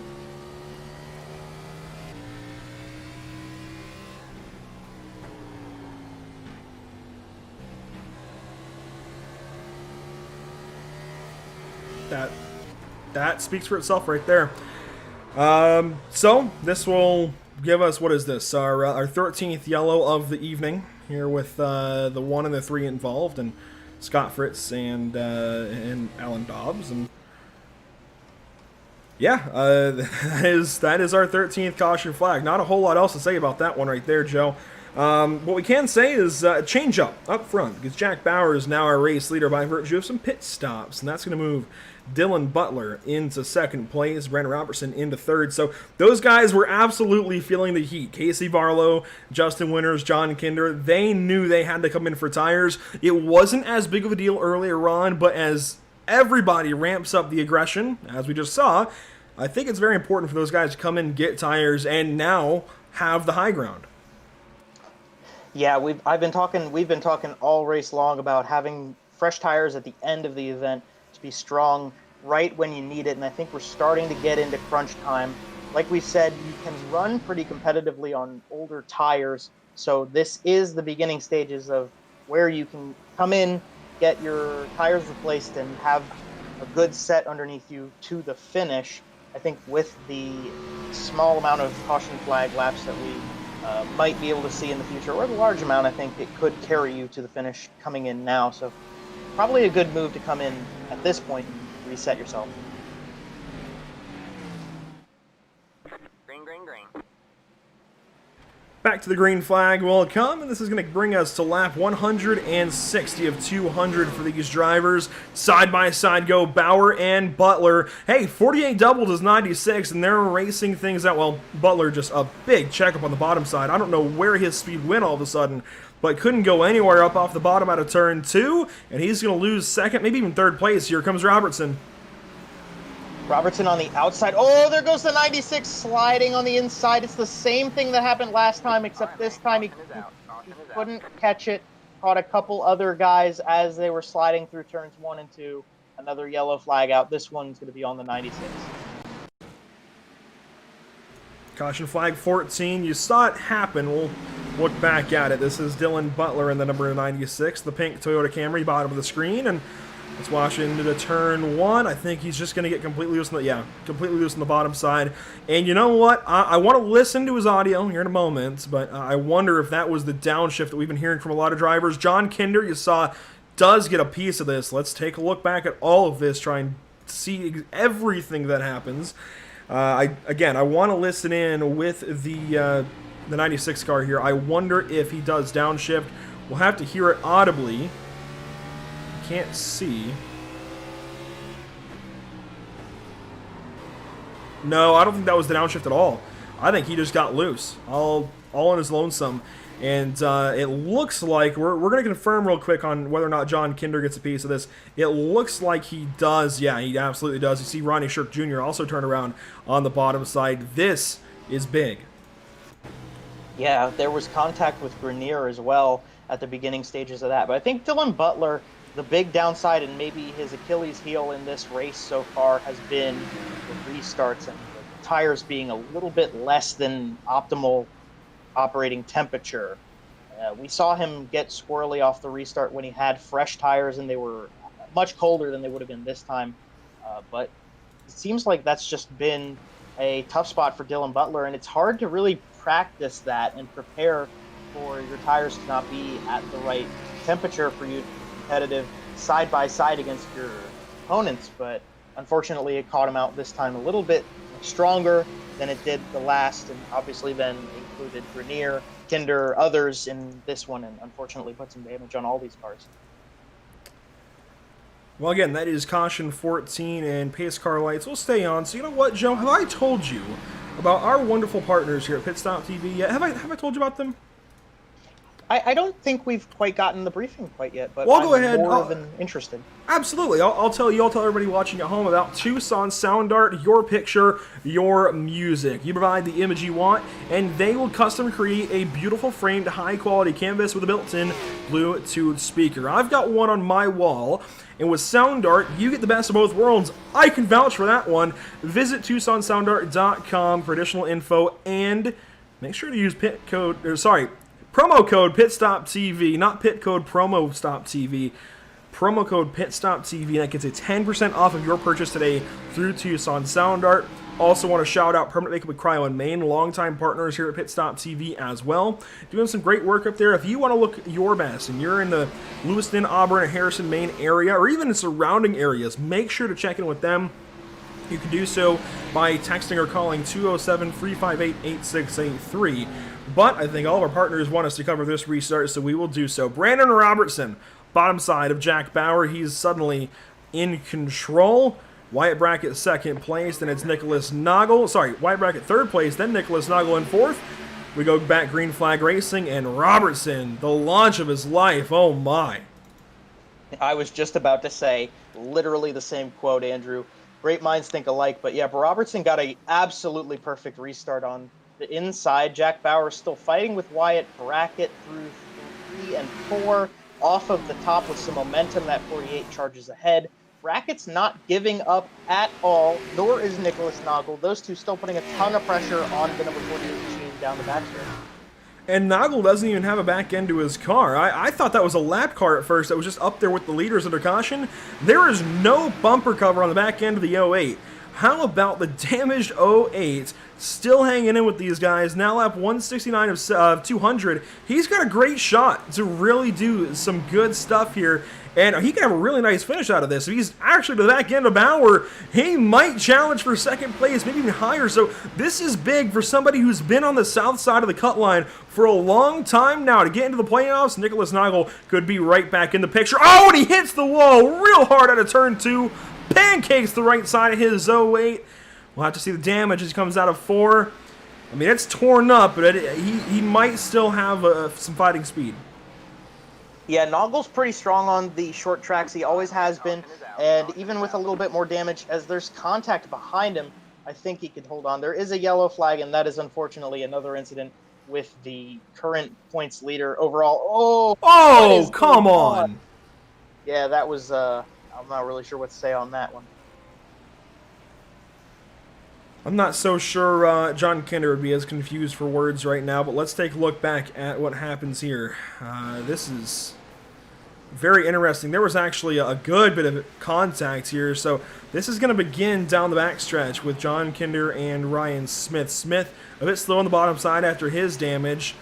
It looks like, oh, wow, Tyler Reed. I don't know what that was. We'll check that in a second. And just, oh my, I'm not sure what Dylan Smith was doing.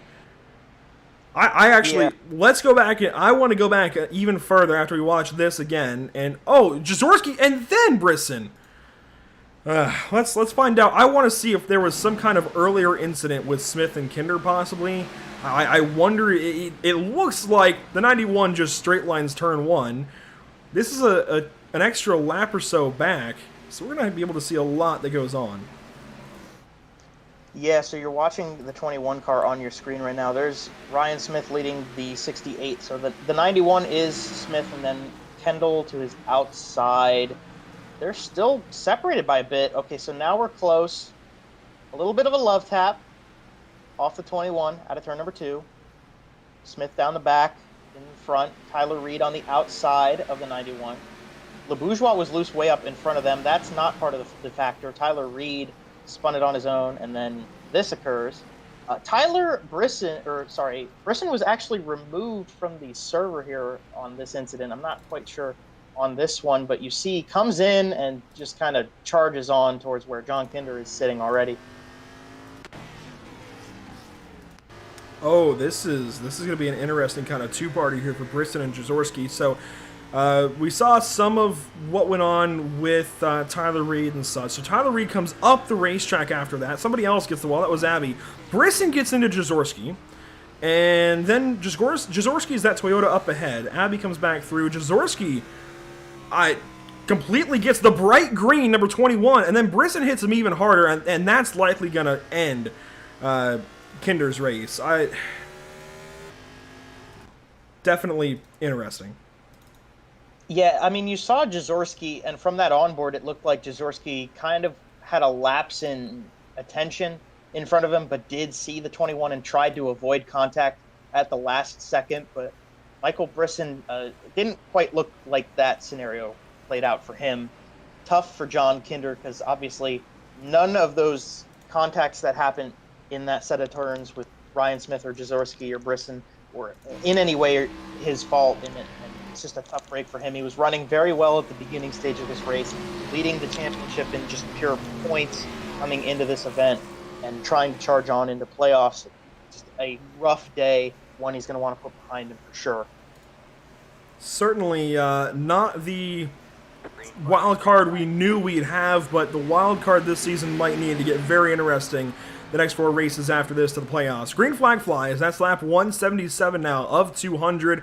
Robertson off and away cleanly, but they're fighting tooth and nail behind. Tyler Johnson to the top 3. Does he get into the back end of the 48? Not quite. Nodal moves him up the racetrack. Wants that bottom side. Here comes Nick Mills almost to the top 5. Oh, Gacy Barlow almost gets into the back of them. Those are a couple of days of Thunder numbers. Have I ever seen them? Oh, 3-1 and a 2! Yes, thank you, Kendall, for backing out. That was so close. There's contact again from Nick Mills on the back of Barlow. Justin Winters making positions up left and right. We got a car. Oh, that's a lot of damage on the 18 car on the backstretch. Yellow flag going to come back out again. We'll see what happens, and it looks like it's just going to be a couple of guys in the back running out of room. Let's go on board with Gary Jaworski. Come in through turn number 1 and turn 2. Ronnie Shirk Jr. is that car on the inside and just slides up a little bit in front of him. Holy cow. So that was a break in the wall where safety vehicles could come in and out of the racetrack, and obviously Shirk saw that flash before his eyes, as well as maybe his life if it wasn't a game, and absolutely tore up 2 cars. That's a jump scare kind of hit right there. I wasn't expecting that at all. I wasn't really sure how Jaworski ended up blowing up out of that. That's exactly how. Wow! Oh my gosh! And Lancaster in it. Lancaster, he's fallen off the face of the earth after his incidents earlier on with, I believe it was Smith. And wow, that one came out of nowhere. That was something. And I mean, that's one of those one of those points on the racetrack that only gets hit 1 out of 99 times, if even that often. You never expect the opening in the wall to actually get hit, and then of course, I mean, you get guys like Michael Waltrip end up finding the gate at Bristol, and that's one of those kinds of incidents where it's you never ever expect it to actually happen, especially that far down the straightaway. I mean, the gate at Bristol was out of turn 4. This is down the back straightaway. You never ever expect a car to hit that like that, but they found a way right there. I mean, just Shirk was probably told he was probably cleared out of turn 2, and by the time that he actually turned up the racetrack, Jaworski was already there. I mean, that's unfortunately a racing incident in the deep field. It absolutely is just a racing incident, but man, I'll tell you, Ronnie Shirk Jr., and I can see this thanks to our dual-jobbed social media and spotter for us here, Corey Rexford, our guy up in the booth with us, sent me a nice picture showing Ronnie Shirk Jr. is perpendicular when he hits that wall. So definitely being inside of that 7 car would be not fun at that moment in time. I certainly wouldn't have wanted to do that. I'm sure he was very scared to all of a sudden see the wall at a 90-degree angle in front of him and then hit it head on. Tough break and tough crash for Ronnie Shirk Jr. I'm hoping that he still fights on a little bit, but if you needed a breather after that one, I wouldn't blame you. I don't think either of those cars are going to continue on from that one. I'm sorry to disappoint you. I could be wrong, actually. Are they still running? Either one of them? I doubt it, but maybe. Let's see, I'm looking through the back end of our... No, they're both parked right now. There's no way either of those cars are continuing on. I'm very sorry. Thankfully, these cars are a bit tougher on iRacing than in real life. We'd have parts scattered all over the backstretch for hours. But coming to the green flag, it'll be coming to lap 184. Is Robertson on the bottom side of Bauer. Not as good of a restart. Almost got jacked up a bit by Tyler Johnson. They'll fight into one as well. Barlow almost went 3 wide. Johnson up the racetrack, really setting up for an interesting backstretch. Noggle gave a nice shove to Bauer off of turn number 4 that time. I think Nick knows it's crunch time and time to get around that 48 machine. Tyler Johnson charging hard in the Valvoline car, and as I say it, he goes around on the front stretch. Caution's going to come out again. Tyler Johnson just got it wrong out of turn number 4, all on his own, unfortunately. Thankfully, everybody gets by. Nobody ends up collecting the number 6. And we don't even need a replay for that one. Just gets loose out of turn 4, loops that car around. Let's recap some of the afternoon so far here, Joe. We've had a very interesting day. And we can just... Honestly, we could leave it at that. But we've had now 17 cautions. This is the 17th of them. We should get to about 84 caution laps after this one. 7 lead changes, though. It has been relatively fluid up at the front, despite a few guys leading a lot of laps. There have been a lot of changes up at the front in the last just 80 laps or so. A lot of things changing. The ebb and flow of this race certainly in effect. Take a look at the weather, and again, a very fair day here in North Wilkesboro. Nothing really to comment on there. So, with some extra caution period time, what are you saying we grab a driver to talk to? There's a whole lot of storylines we could get into, but I think we'll play it safe this time around, and we'll just go ahead and grab race leader Brandon Robertson and see how he's feeling. I'll bring him to you. All right, we'll get Brandon Robertson up in here. I'll speak to him quickly. Brandon Robertson, Joe Donahue here with PitStop TV. You got a copy with me? Hey, Joe, how are you? I'm doing pretty good. I'm watching you lead the way right now. You've charged your way up through the field. You've got some pressure behind you, but how is that car handling? And throughout the course of the race, how have you felt with this 2 machine to get to where you are right now? It's been an odd race. With I've always pitted early in the stage, and that really just ended up being a lot of stress on the first stage. I kind of ended up in the same spot, and I had to pass a lot of cars to get there. This second stage kind of played into what I was more or less trying to do. At this point, I am the biggest Jack Bauer fan right now, and I'm just kind of want to set him up on the outside, and hopefully he kind of holds back the fresh tires at this point, because I think if they get by him, I'm done for. It does seem like Bauer can't quite get the restarts like you can, and I'm sure that somebody with a little bit fresher tires is going to put a lot more pressure on you at the end of this race. But talk about with your teammates earlier on. It seems like you guys were kind of working together, or at least had the same strategy coming in, but obviously to this point it's deviated a little bit. Yeah, they wanted to stay out front as much as possible, and just trying to do things differently. I'm willing to take the risk of seeing what it's like to come through the field with fresh tires, and I mean, it's definitely a lot more stressful, but didn't work as good in the first stage, but hopefully it pans out here in the end.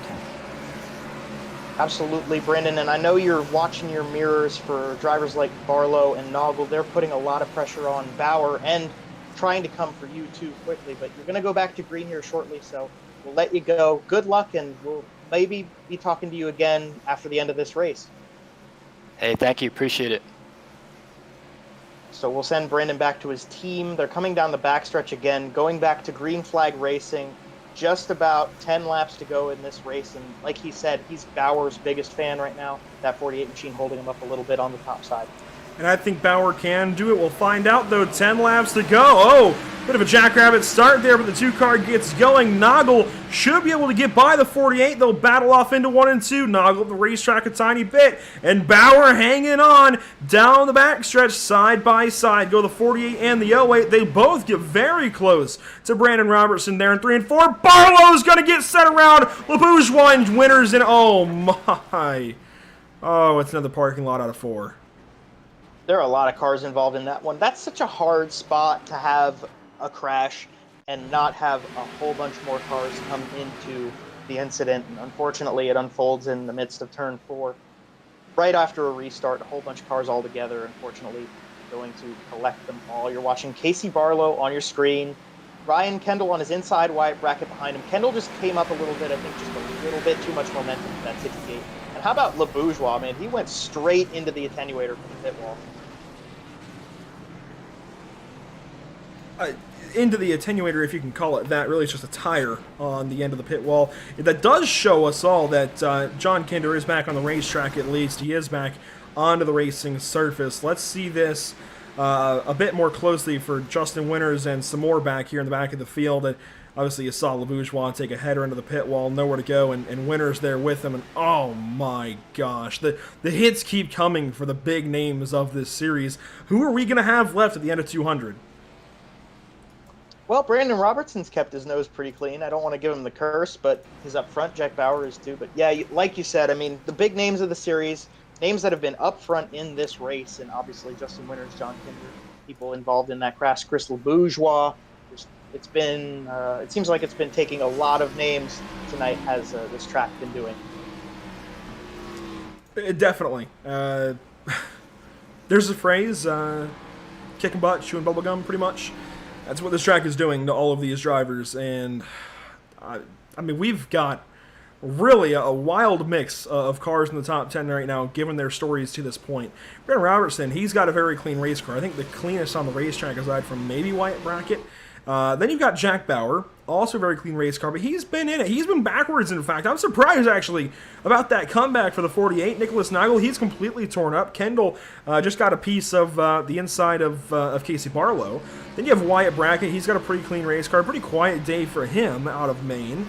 Matt Grenier, he's been involved in a couple of incidents now. In fact, I think he was involved in the incident with Jack Bauer a little while ago. Then you have Casey Barlow, just got turned around in front of most of the field. Chris Le Bourgeois just took a header into the pit wall. He's 8th. Then Nick Mills, he's been up and down, ebbing and flowing. He's in 9th currently. Tyler Johnson, we just saw him with a big incident. He is in 10th. So this top 10, I don't think you could write it any better than it currently is. We've got all kinds of drivers from all kinds of different stories this afternoon mixed into this top 10, and there's only a few clean cars left. I'd say the 2, the 48, the 68, the 33. Those are the cleanest cars on the racetrack, but even so, the 08's got almost race-winning speed. Nagel's not done yet. We're going to have 4 laps to go. Where did the time go? 4 to go for Robertson, Bauer, and more. They go back green flag racing. Off the green flag, good start for Robertson. Not as well for Jack Bauer, but he's going to use some momentum on the outside to try to carry himself forward. He actually does a really great job out of turn number 2, getting some momentum. Stays right on the tail. Meanwhile, Nagel and Kendall are side by side. Bauer looking down the inside. He might take a dive and try to get past Robertson here within due time. Jack Bauer's not done yet. That was 3 to go at the stripe. Wyatt Brackett, Nicholas Nagel, they're fighting behind there as well. Even Ryan Kendall into this. Barlow, Grenier, they're not done yet. But up front, Robertson's still hanging on. But what can Jack Bauer do? 2 to go. Bauer holding on to the tail of Robertson. Nicholas Nagel starting to lurk a little bit. You're on board with Jack Bauer, trying to get a good run off the inside. Robertson beat him on the backstretch, but down into turn number 3. Bauer's going to try to get some momentum up top. Try to hold on past the line again. It's still Robertson. We got a race on our hands. It's not over yet. What does Bauer do at a turn 3? I mentioned it's easier to make a move stick there. We could see a race-winning move. Jack Bauer into turn 3. He doesn't quite get there. What could have been his first race win is going to slip away as Brandon Robertson wins at North Wilkesboro. Oh, and a massive crash at the stripe. Wyatt Brackett was charging on the inside of Nicholas Nagel to get into the podium position, and I'll tell you, he did it, but it took the cost of wrecking across the line. He does get through and pull into the top 3. Congratulations to him for that, but congratulations to this guy, Brandon Robertson, holding off the charging Jack Bauer, and obviously a lot of credit to that 48 machine as well. But that was a good race to the end, and I'm glad we didn't get any big cautions with 4 to go there. After the 2-car gets his celebration here, we'll check in with that incident down the front stretch, because that ends up costing Nicholas Nagel not only a possible top 3, not only a possible top 5, top 10. He is going to finish in 13th position, Joe. What could have been the best race of his season and brought himself right back into the playoffs is now going to be one of the worst, I think, for his season. I'm sure he's finished worse, but the fact that he was so close, gets taken out coming to the checkered flag, that's going to sting. Yeah, definitely. I mean, he was in third place. He had Wyatt Brackett charging on his inside for position, and you can't blame Wyatt Brackett for trying to do that. He's trying to get his positions. He's not yet won a race this season. He wants playoff points, as many as he can get, to try to secure a spot in that. Wyatt Brackett was looking down the inside of this 08 machine. I think, obviously, the 33 is a little bit better put together at this point in the race than the 08, but Noggle still had a ton of speed off the top side. Brackett just going to maybe slide up a little bit. Oh! That's a whole different story than I thought it was. I think that's why he does, because he came across in still 5th. I wonder if he got a DQ as soon as that happened, because that does not look incidental. And, I mean, this goes back to the 13th caution flag we had earlier on. And it does back him up to the last car in the lead lap. So I wonder if something plays into this that we were not at first aware about. And, well, we'll see it all happen. This is even further back with this incident between Noggle and Brackett to end the race. Yeah, I mean, the big thing about this, though, is that it doesn't help Noggle at all. I mean, obviously, at this point, Brackett's got the nose, and so what? You turn him, he's going to slide up in front of you. You're not getting that position back doing that. I mean, I don't know about the DQ because it wouldn't have helped him in any way, shape, or form anyway, but obviously, if he's turning down on him, it is an ill-natured move. But I would just give the credit to Wyatt Brackett. I mean, you look at the way he runs down way to the bottom in turns 3 and 4. Well, this is coming past the white flag. This is a few laps prior. So this is actually, this is a few laps prior here. They're just running nose to tail, and I was really impressed by the way Brackett got off the bottom and around Nicholas Noggle when they actually came to the checkered flag. But we're watching to see if anything can unfold right here with these two cars that might give us some context. I don't see anything here, and it sounded like it's not race control issued. It sounds like it's from iRacing itself as far as too many incident points. There is an incident limit, and if you get up over that, and we saw Noggle was involved in a few incidents today, this will be the final of them, he ends up taking himself from 4th to 13th. I mean, that's beating yourself is what that is, unfortunately. He may have gotten loose, but that's very far down the front stretch to just get loose. That's really, really unfortunate for Nicholas Noggle. Really unfortunate. Yeah, maybe if we had a little more context on if he was loose out of the turn 4, I think you could have been charging as hard as he could to get in front of that 33 machine. Obviously, Wyatt Brackett had a great run down the front stretch, but maybe he was just charging as hard as he could, and it just barely caught him at the end there. But yeah, like you said, just absolutely tough break. You go 200 laps this whole time, you commit to running this race, you're coming to the line 4th, and then that happens. You see the ticker on the left side of your screen. We are going to step away for a moment. We're going to take our usual post-race break, line up our post-race interviews with our podium, and we'll be right back to you. This is PitStop TV's continuing coverage of the Bluegrass iRacing series, this time at the famed North Wilkesboro Speedway. We'll be right back.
After months of quarantine, we're all interested in how we can become our best self. The team at Permanent Makeup and Cryo is here to help you get the flawless makeup look every day without the extra effort or time. When it comes to your appearance, you deserve the best care that money can buy.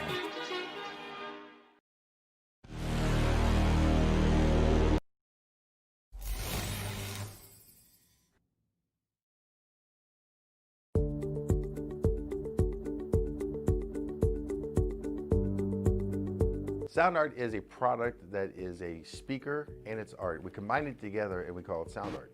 What makes it so unique that any picture can be your speaker? Sound Art gives you the high quality sound without the ugly speaker. This isn't a picture with a speaker, the picture is the speaker. Just imagine your wedding picture uploaded onto a canvas and now it's speaking 10,000 tunes. I mean, it's a very cool concept. What we like so much about it that you can take anything that means something very special to you, upload it on the canvas, have it hanging up in your room, your balcony, wherever you want to put it, and now it's a speaker. I mean, how cool is that? It's something that we have that and no one has. No one has this product. It's just a great gift to give anybody. It's just a neat concept. Around here we say, art never sounded so good.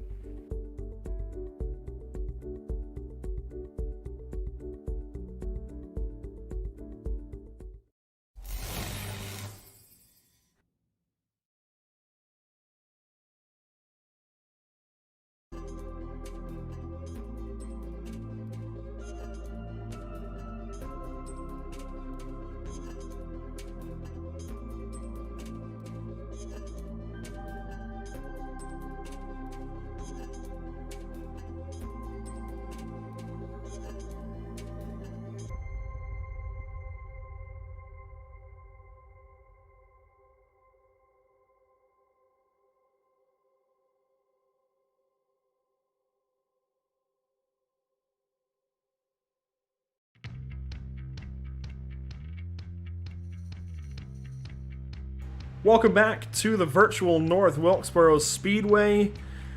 We just saw certainly an unforgettable race, Joe Donahue. I'm not sure there's a whole lot of other ways to put it. It was great racing up in the front, no matter which way you look at it. There was a lot that just went on in a lot of different ways, but there was a lot of great racing up in the front, and that's what we get to focus on now as we bring in our podium finishers, beginning with Brandon Robertson. Brandon, we just talked to you shortly before the end of this race. You weren't totally sure if you're going to be able to hang on there, but you do so, and Jack Bauer, you were his biggest fan. He ends up helping you out a little bit. Yeah, man, he put on a run in the end. I knew he was going to make a dive, and I drove in about 6 cars too deep to, well, not 6 cars, but 6 feet too deep to kind of prevent it. But man, he did a heck of a job. We of course all knew it was going to come, at least the move into turn 3.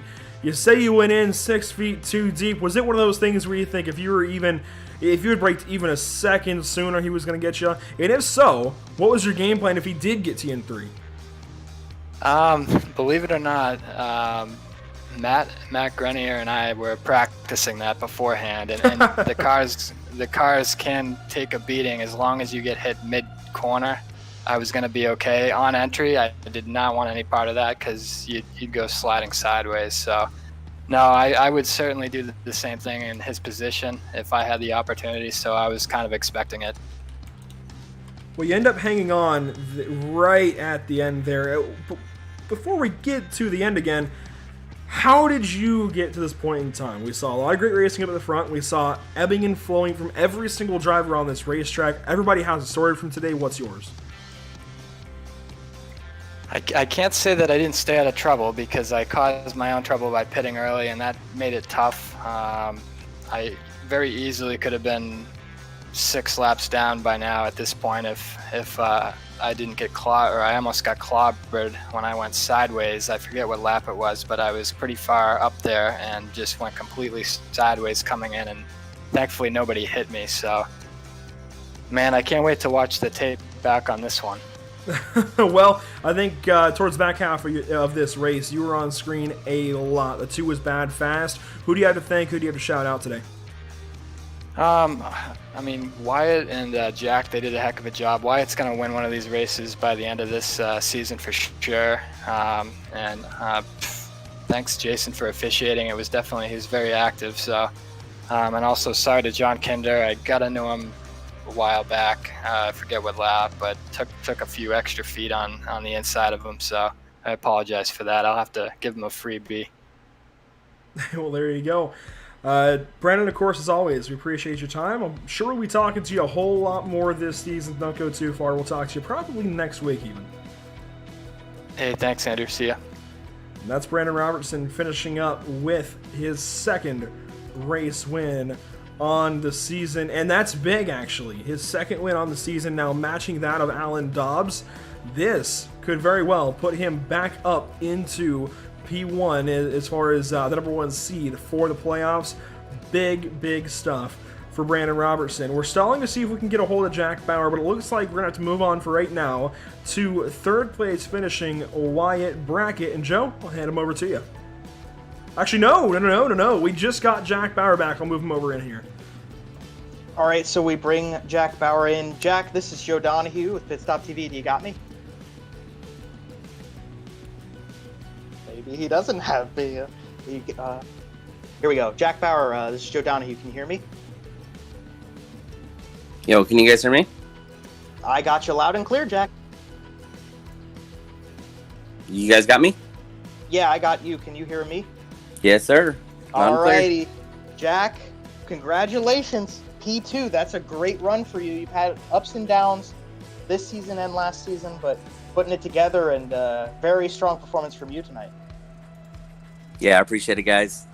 Definitely a tough group of amazing racers out there. So getting a podium is definitely worthy, and appreciate it. And hard work, practice, just watching these guys run up front all the time, and just putting in the time. I was going to say it seems like practice has been something that you've been strengthening, and it's been showing in your races. There were a lot of yellows tonight. There was a lot of things going on the racetrack. How much of what happened on the racetrack for you tonight was strategy and experience from your practice versus just being patient with what you were handed and flat up luck? Yeah, there was definitely a lot of caution, especially there in that early run. I think I almost would have been able to go to that halfway point there with no tires and fuel. I mean, obviously luck's got an element in this thing, and just try to put yourself in the right position, and opportunity presents itself, just keep trying to move up. Absolutely. And you did use some of that strategy with yellows, and you kind of pitted in a different way and different sequence than some of the other guys. When you got up to the front through all these pit cycles, what was your thought process, and what was your strategy when you were up front and other yellows would come out? Yeah, we were just keeping an eye on laps to go. We're keeping an eye on fuel, how many gallons we're using per lap, and how old our tires were, and we made the decision with about 50 or so to go to just run into the end. A fair move itself, and it actually is going to do wonders for you in the playoff championship here and move you up in that spot into the top 16. How much does that affect what you do in preparation for these races? Are you worried about the playoffs when you come in? Are you looking for race wins? How stoked are you now, especially that you've broken into the top 16 with the second place finish? Absolutely. Yeah, Nick does a great job. The guys at Bluegrass iRacing series do a great job of keeping us apprised of where we're running in points immediately after the races. And I've been keeping my eye on where we've been in points. We missed the second or third race of the season, so we had a 0 there, and just been slowly moving on up. So the last few weeks have definitely been points racing and trying to make sure we're getting ourselves in a position to get into the playoffs. And man, I wish I would have had that one back with about 5 or so more to go. I messed up there, tried to get on the inside of Brandon there a little too early, and messed up my flow. But when the win's there, definitely want to go for it. But car was in one piece. We got a second place, and we're definitely happy with that. Absolutely, Jack. And I think this speaks on your strengthening abilities of driving in this series and putting some practice in and being competitive with the rest of the field. It's a very tight and a very great group of guys out here that put on a great show week after week. Talk about what could we expect out of you as the season progresses. Obviously, you're going to keep fighting and practicing and learning. Do you think you'll be able to put together more finishes like this? Do you think you're going to be able to get some wins together throughout this season? Tell us what your outlook is. Yeah, definitely. I mean, season one, it was like, obviously it was our first season, everybody running together. You're just going out there trying to win, run hard, and just win. And then just kind of getting used to the folks running around you. You know, some guys race a lot harder than some other guys, and some guys respect each other a lot more than others. And it's kind of learning the pack and learning to run with these guys side by side. Really like the change going into this season to not have a fast repair. I think that made folks drive a little too aggressively last season. So it just seems like people are taking care of their stuff a lot better this season. Makes for a lot better realistic racing. The plan here for the rest of the season and just kind of where we adjusted our, go out there, try to win focus to just get out there, run consistent, try to just get top fives, top tens. And especially since we missed that one race that put us back in the points hunt there early in the season. And for the rest of the season, we're just going to try to come out here and keep running consistently and getting as close to that P1 position as possible. Awesome work, Jack. Well, it shows that you've put a lot of work into this series and having a good car underneath you coming into these events. We look forward to more out of you in the future. Before we let you go, it is common tradition that we let you have the stage for a brief second to thank anybody or say anything you want here on the broadcast before we set you free for your evening. Oh, absolutely. Yeah, definitely want to thank the Bluegrass iRacing series. These guys do an amazing job of putting this series together and keeping it fun and keeping it competitive and keeping everybody in a straight line as much as we can. Definitely want to thank you guys, PitStop TV. The broadcasts are amazing. Got more and more of a little bit of a fan base been joining here in the last month or two. So I definitely want to thank you guys and want to thank my spotter and crew chief, Mr. Jason Romero, Folsom Lake Asphalt Racing. I'm going to be down in Irwindale here February 6th. So if y'all are down there, check them out. Awesome stuff. Well, thank you, Jack. Congratulations again for your run tonight. Second place is an awesome performance for you, and hopefully we'll be getting to talk to you again a couple more times by the end of this season. Have a good night. Absolutely. Thank you, guys. Have a good one. And that was Jack Bauer, our first time with him on the broadcast, hopefully the first of many, but we'll hand it back to Andrew, who's going to bring in our third place finisher for the evening, Mr. Wyatt Brackett. Finishing P3 is the double 3, the 33 of Wyatt Brackett. Wyatt, a stellar run today. Really, you were up and down most like everybody, especially in that top 3, but you're there when it matters. You keep your car clean, and that's what's most important in a place like North Wilkesboro. You keep your car in one piece, you end up finishing third. But first, I want to ask, what happened at the start-finish line? I had a run outside of Nick out of that corner. I tried pushing it in deep to make him push up the track, to slow him down a little bit, and I just had the run, and it looked like he thought he was going to hit the wall, so he just tried staying off of it, and he came down and took me out. Kind of looked like the Kevin Harvick taking out Kyle Busch on the last lap of Martinsville. You know what? I think that's a pretty fair parallel. It was very interesting to us, and we're still, I think, trying to mull over exactly what happened. But you end up getting third place right at the end there. What were you trying to do the entire race? Just work by these guys, and how hard was it to pass? It was really hard to pass some of these guys. Like, I had the freshest tires at the end right there. I mean, there's a couple of guys behind me that had same or a little bit newer, but it's hard to get down on the low side if these guys pinch you down to get the run off the corner, even with fresh tires. So you just really got to work for all the positions you can just to squeeze by them just enough to work for the next one. It was tough. Absolutely. Everything was tough, and it looked like tonight. How does this help you out? I mean, you moved up from 12th to 8th place last week alone. This is going to do a whole lot for you as well. How do you look at the rest of the season at this point? Only 4 races left in the regular season. You're looking pretty good. I'd love to get a win, but at this rate, I'm pretty consistent with these podium finishes. I think this is my third place of the season. As long as I can keep finishing up front and just keep racking up those points, I'll be happy just to make it into the playoffs, and that's really when we're going to push it hard, and we're going to be a force to be reckoned with. Absolutely. Just like Brandon said, just like you said, the win is coming. I think we've known that for a while. Much like with Jack Bauer, you guys are both due a trip to victory lane very soon. It's a matter of when it comes. Real quick, actually, before we let you go, before we ask you who do you have to thank, what do you think is your best race coming up? We've got a slew of very different racetracks ahead. Oh man, I don't focus on the schedule ahead. I focus on the track each week. I don't even know what's coming next. No worries, I can help you out. So we have Atlanta next week, then New Hampshire, home race for you, then Watkins Glen, not too much further away, and Darlington to round out the regular season. I'd have to say I'm probably strongest at Atlanta. It's just one of those tracks that you get in a good groove and you can just run it for a long time, and it's all about saving those tires for the end.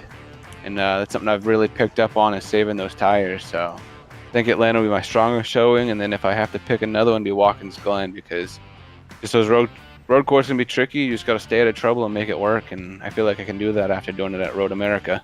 We heard it here first. Put money on Wyatt Brackett at either Atlanta or Watkins Glen. Who do you have to thank today, Wyatt? Who do you have to shout out for your podium finish at North Wilkesboro?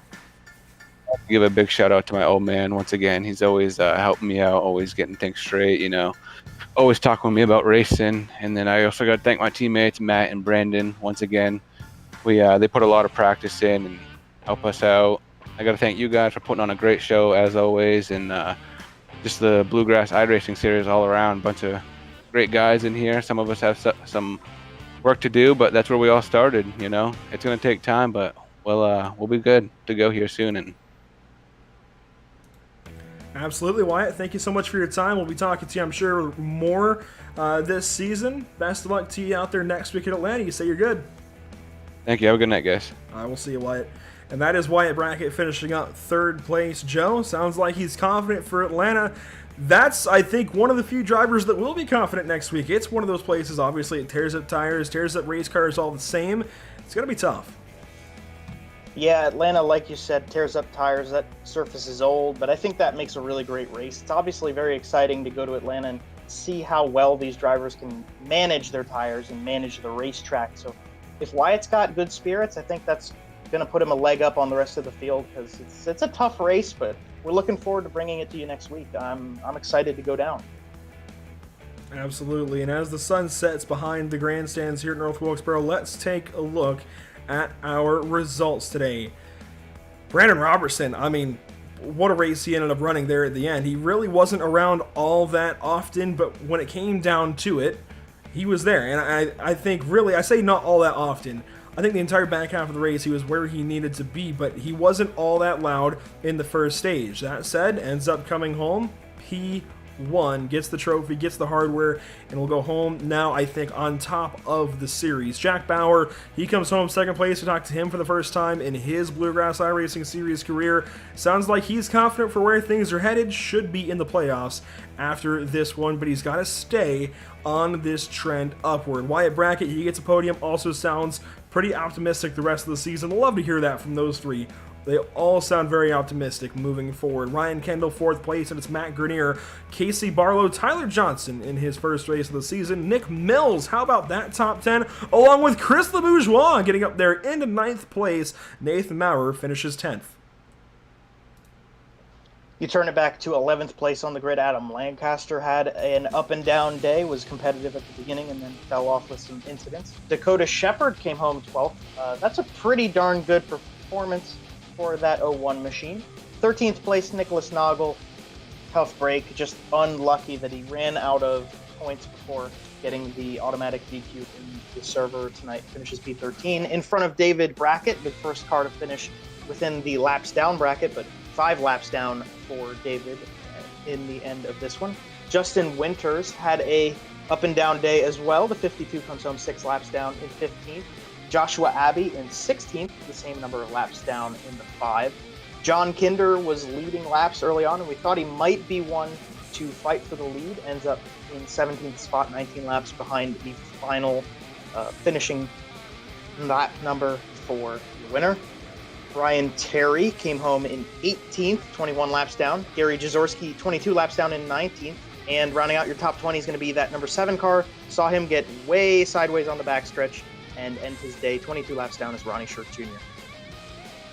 In 21st, we're going to have Ryan Smith. We saw a lot of him today in that gold number 91, but it wasn't always the best press. Tyler Reed, he took a header into the pit lane wall.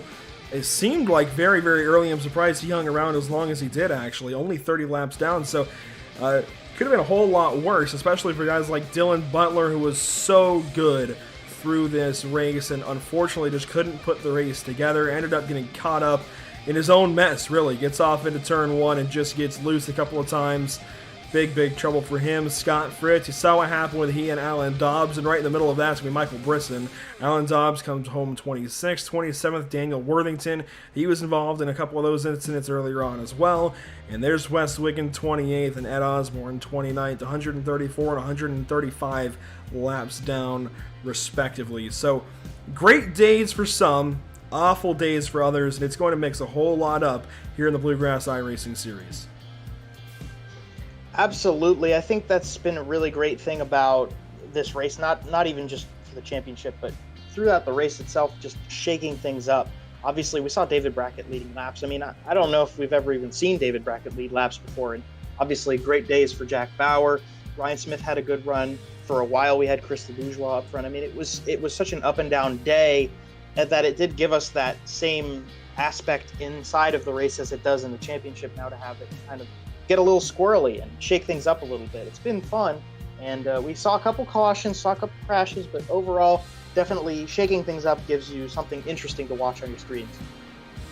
Absolutely, it did exactly that. And as we take a replay back at what some of these guys did post-race, let's remind everybody about our partners here for the Bluegrass iRacing series and PitStop TV. We start off, as always, with Rims One Wheels, Tires, and Accessories. They present that halfway award to drivers, and they sponsor the 21 and 28 cars out here of John Kinder and Adam Lancaster, respectively, along with being a big partner of the Bluegrass iRacing series. Can't forget Milner Media and Design, hooking these guys up with their media and design needs. Definitely putting in some hard work for the Bluegrass iRacing series. And of course, we got to mention Tucson Sound Art, Permanent Makeup Cryo in Maine, and Whiplash Media. Again, your picture, your music with Tucson Sound Art. You provide the image you want, and they will custom create a beautiful framed, high-quality canvas with a built-in Bluetooth speaker. With Sound Art, you get the best of both worlds. Visit TucsonSoundArt.com for additional information and use promo code PitStopTV at checkout to receive 10% off of your purchase. That is actually quite a help. If you're looking, you're kind of on the fence, I think that promo code will help you out a ton. Make sure to use it, all one word, PitStopTV at checkout. It'll get you 10% off. So now you're only paying 90% the price. We also want to give a big shout out, a big thanks as always, to Permanent Makeup and Cryo in Maine. If you want to look your best, well, quite simply, when it comes to your appearance, you deserve the best care that money can buy. So, check out Ashley Bullier and the rest of her team up at Permanent Makeup and Cryo in Maine. Again, locations in Auburn, Lewiston, and Harrison, Maine. Check them out by calling or texting 207-358-8683, or even going to permanentmakeupinmaine.com or to their Facebook page, Permanent Makeup and Cryo in Maine. Check them out today. At least like their Facebook page. Help them out. Literally every like matters. Just like for us, every subscriber, every like, every follower matters. It's the same for them. Help them out. Help a small business working their way up in the world. And of course, as always, a big shout out to Whiplash Media, PitStop TV's parent organization, specializing in various sim racing resources, including paint schemes, stream overlays, iRacing camera packs, and so much more. Whiplash Media is also working on its presence in real racing, offering services like photography, social media management, and public relations. If you think Corey Rexford and Trey Shuttlesworth pictures on social media are good already from iRacing, you've got to see some of Trey's work in the real world for Whiplash Media. It is amazing stuff. And you can check out more about Whiplash Media at www.whiplash-media.com for more information. And just again, I want to remind everybody that was an amazing race. If you're somehow just tuning in for the tail end, our spiel about all of our partners here at PitStop TV, make sure you wait a second, let this broadcast archive, and then rewind through it, watch all of it. What a ride it was tonight. Joe Donahue, thank you so much for being here with me. But that does conclude our coverage of the Bluegrass iRacing series at the famed North Wilkesboro Speedway. We at PitStop TV thank you for tuning in and joining us for tonight's action, and we hope you enjoyed tonight's broadcast. Be sure to tune back in Monday evening for the BRP iRacing Series and Pacific Challenge GT3 Series at Eldora Speedway and Circuit de Spa-Francorchamps, respectively.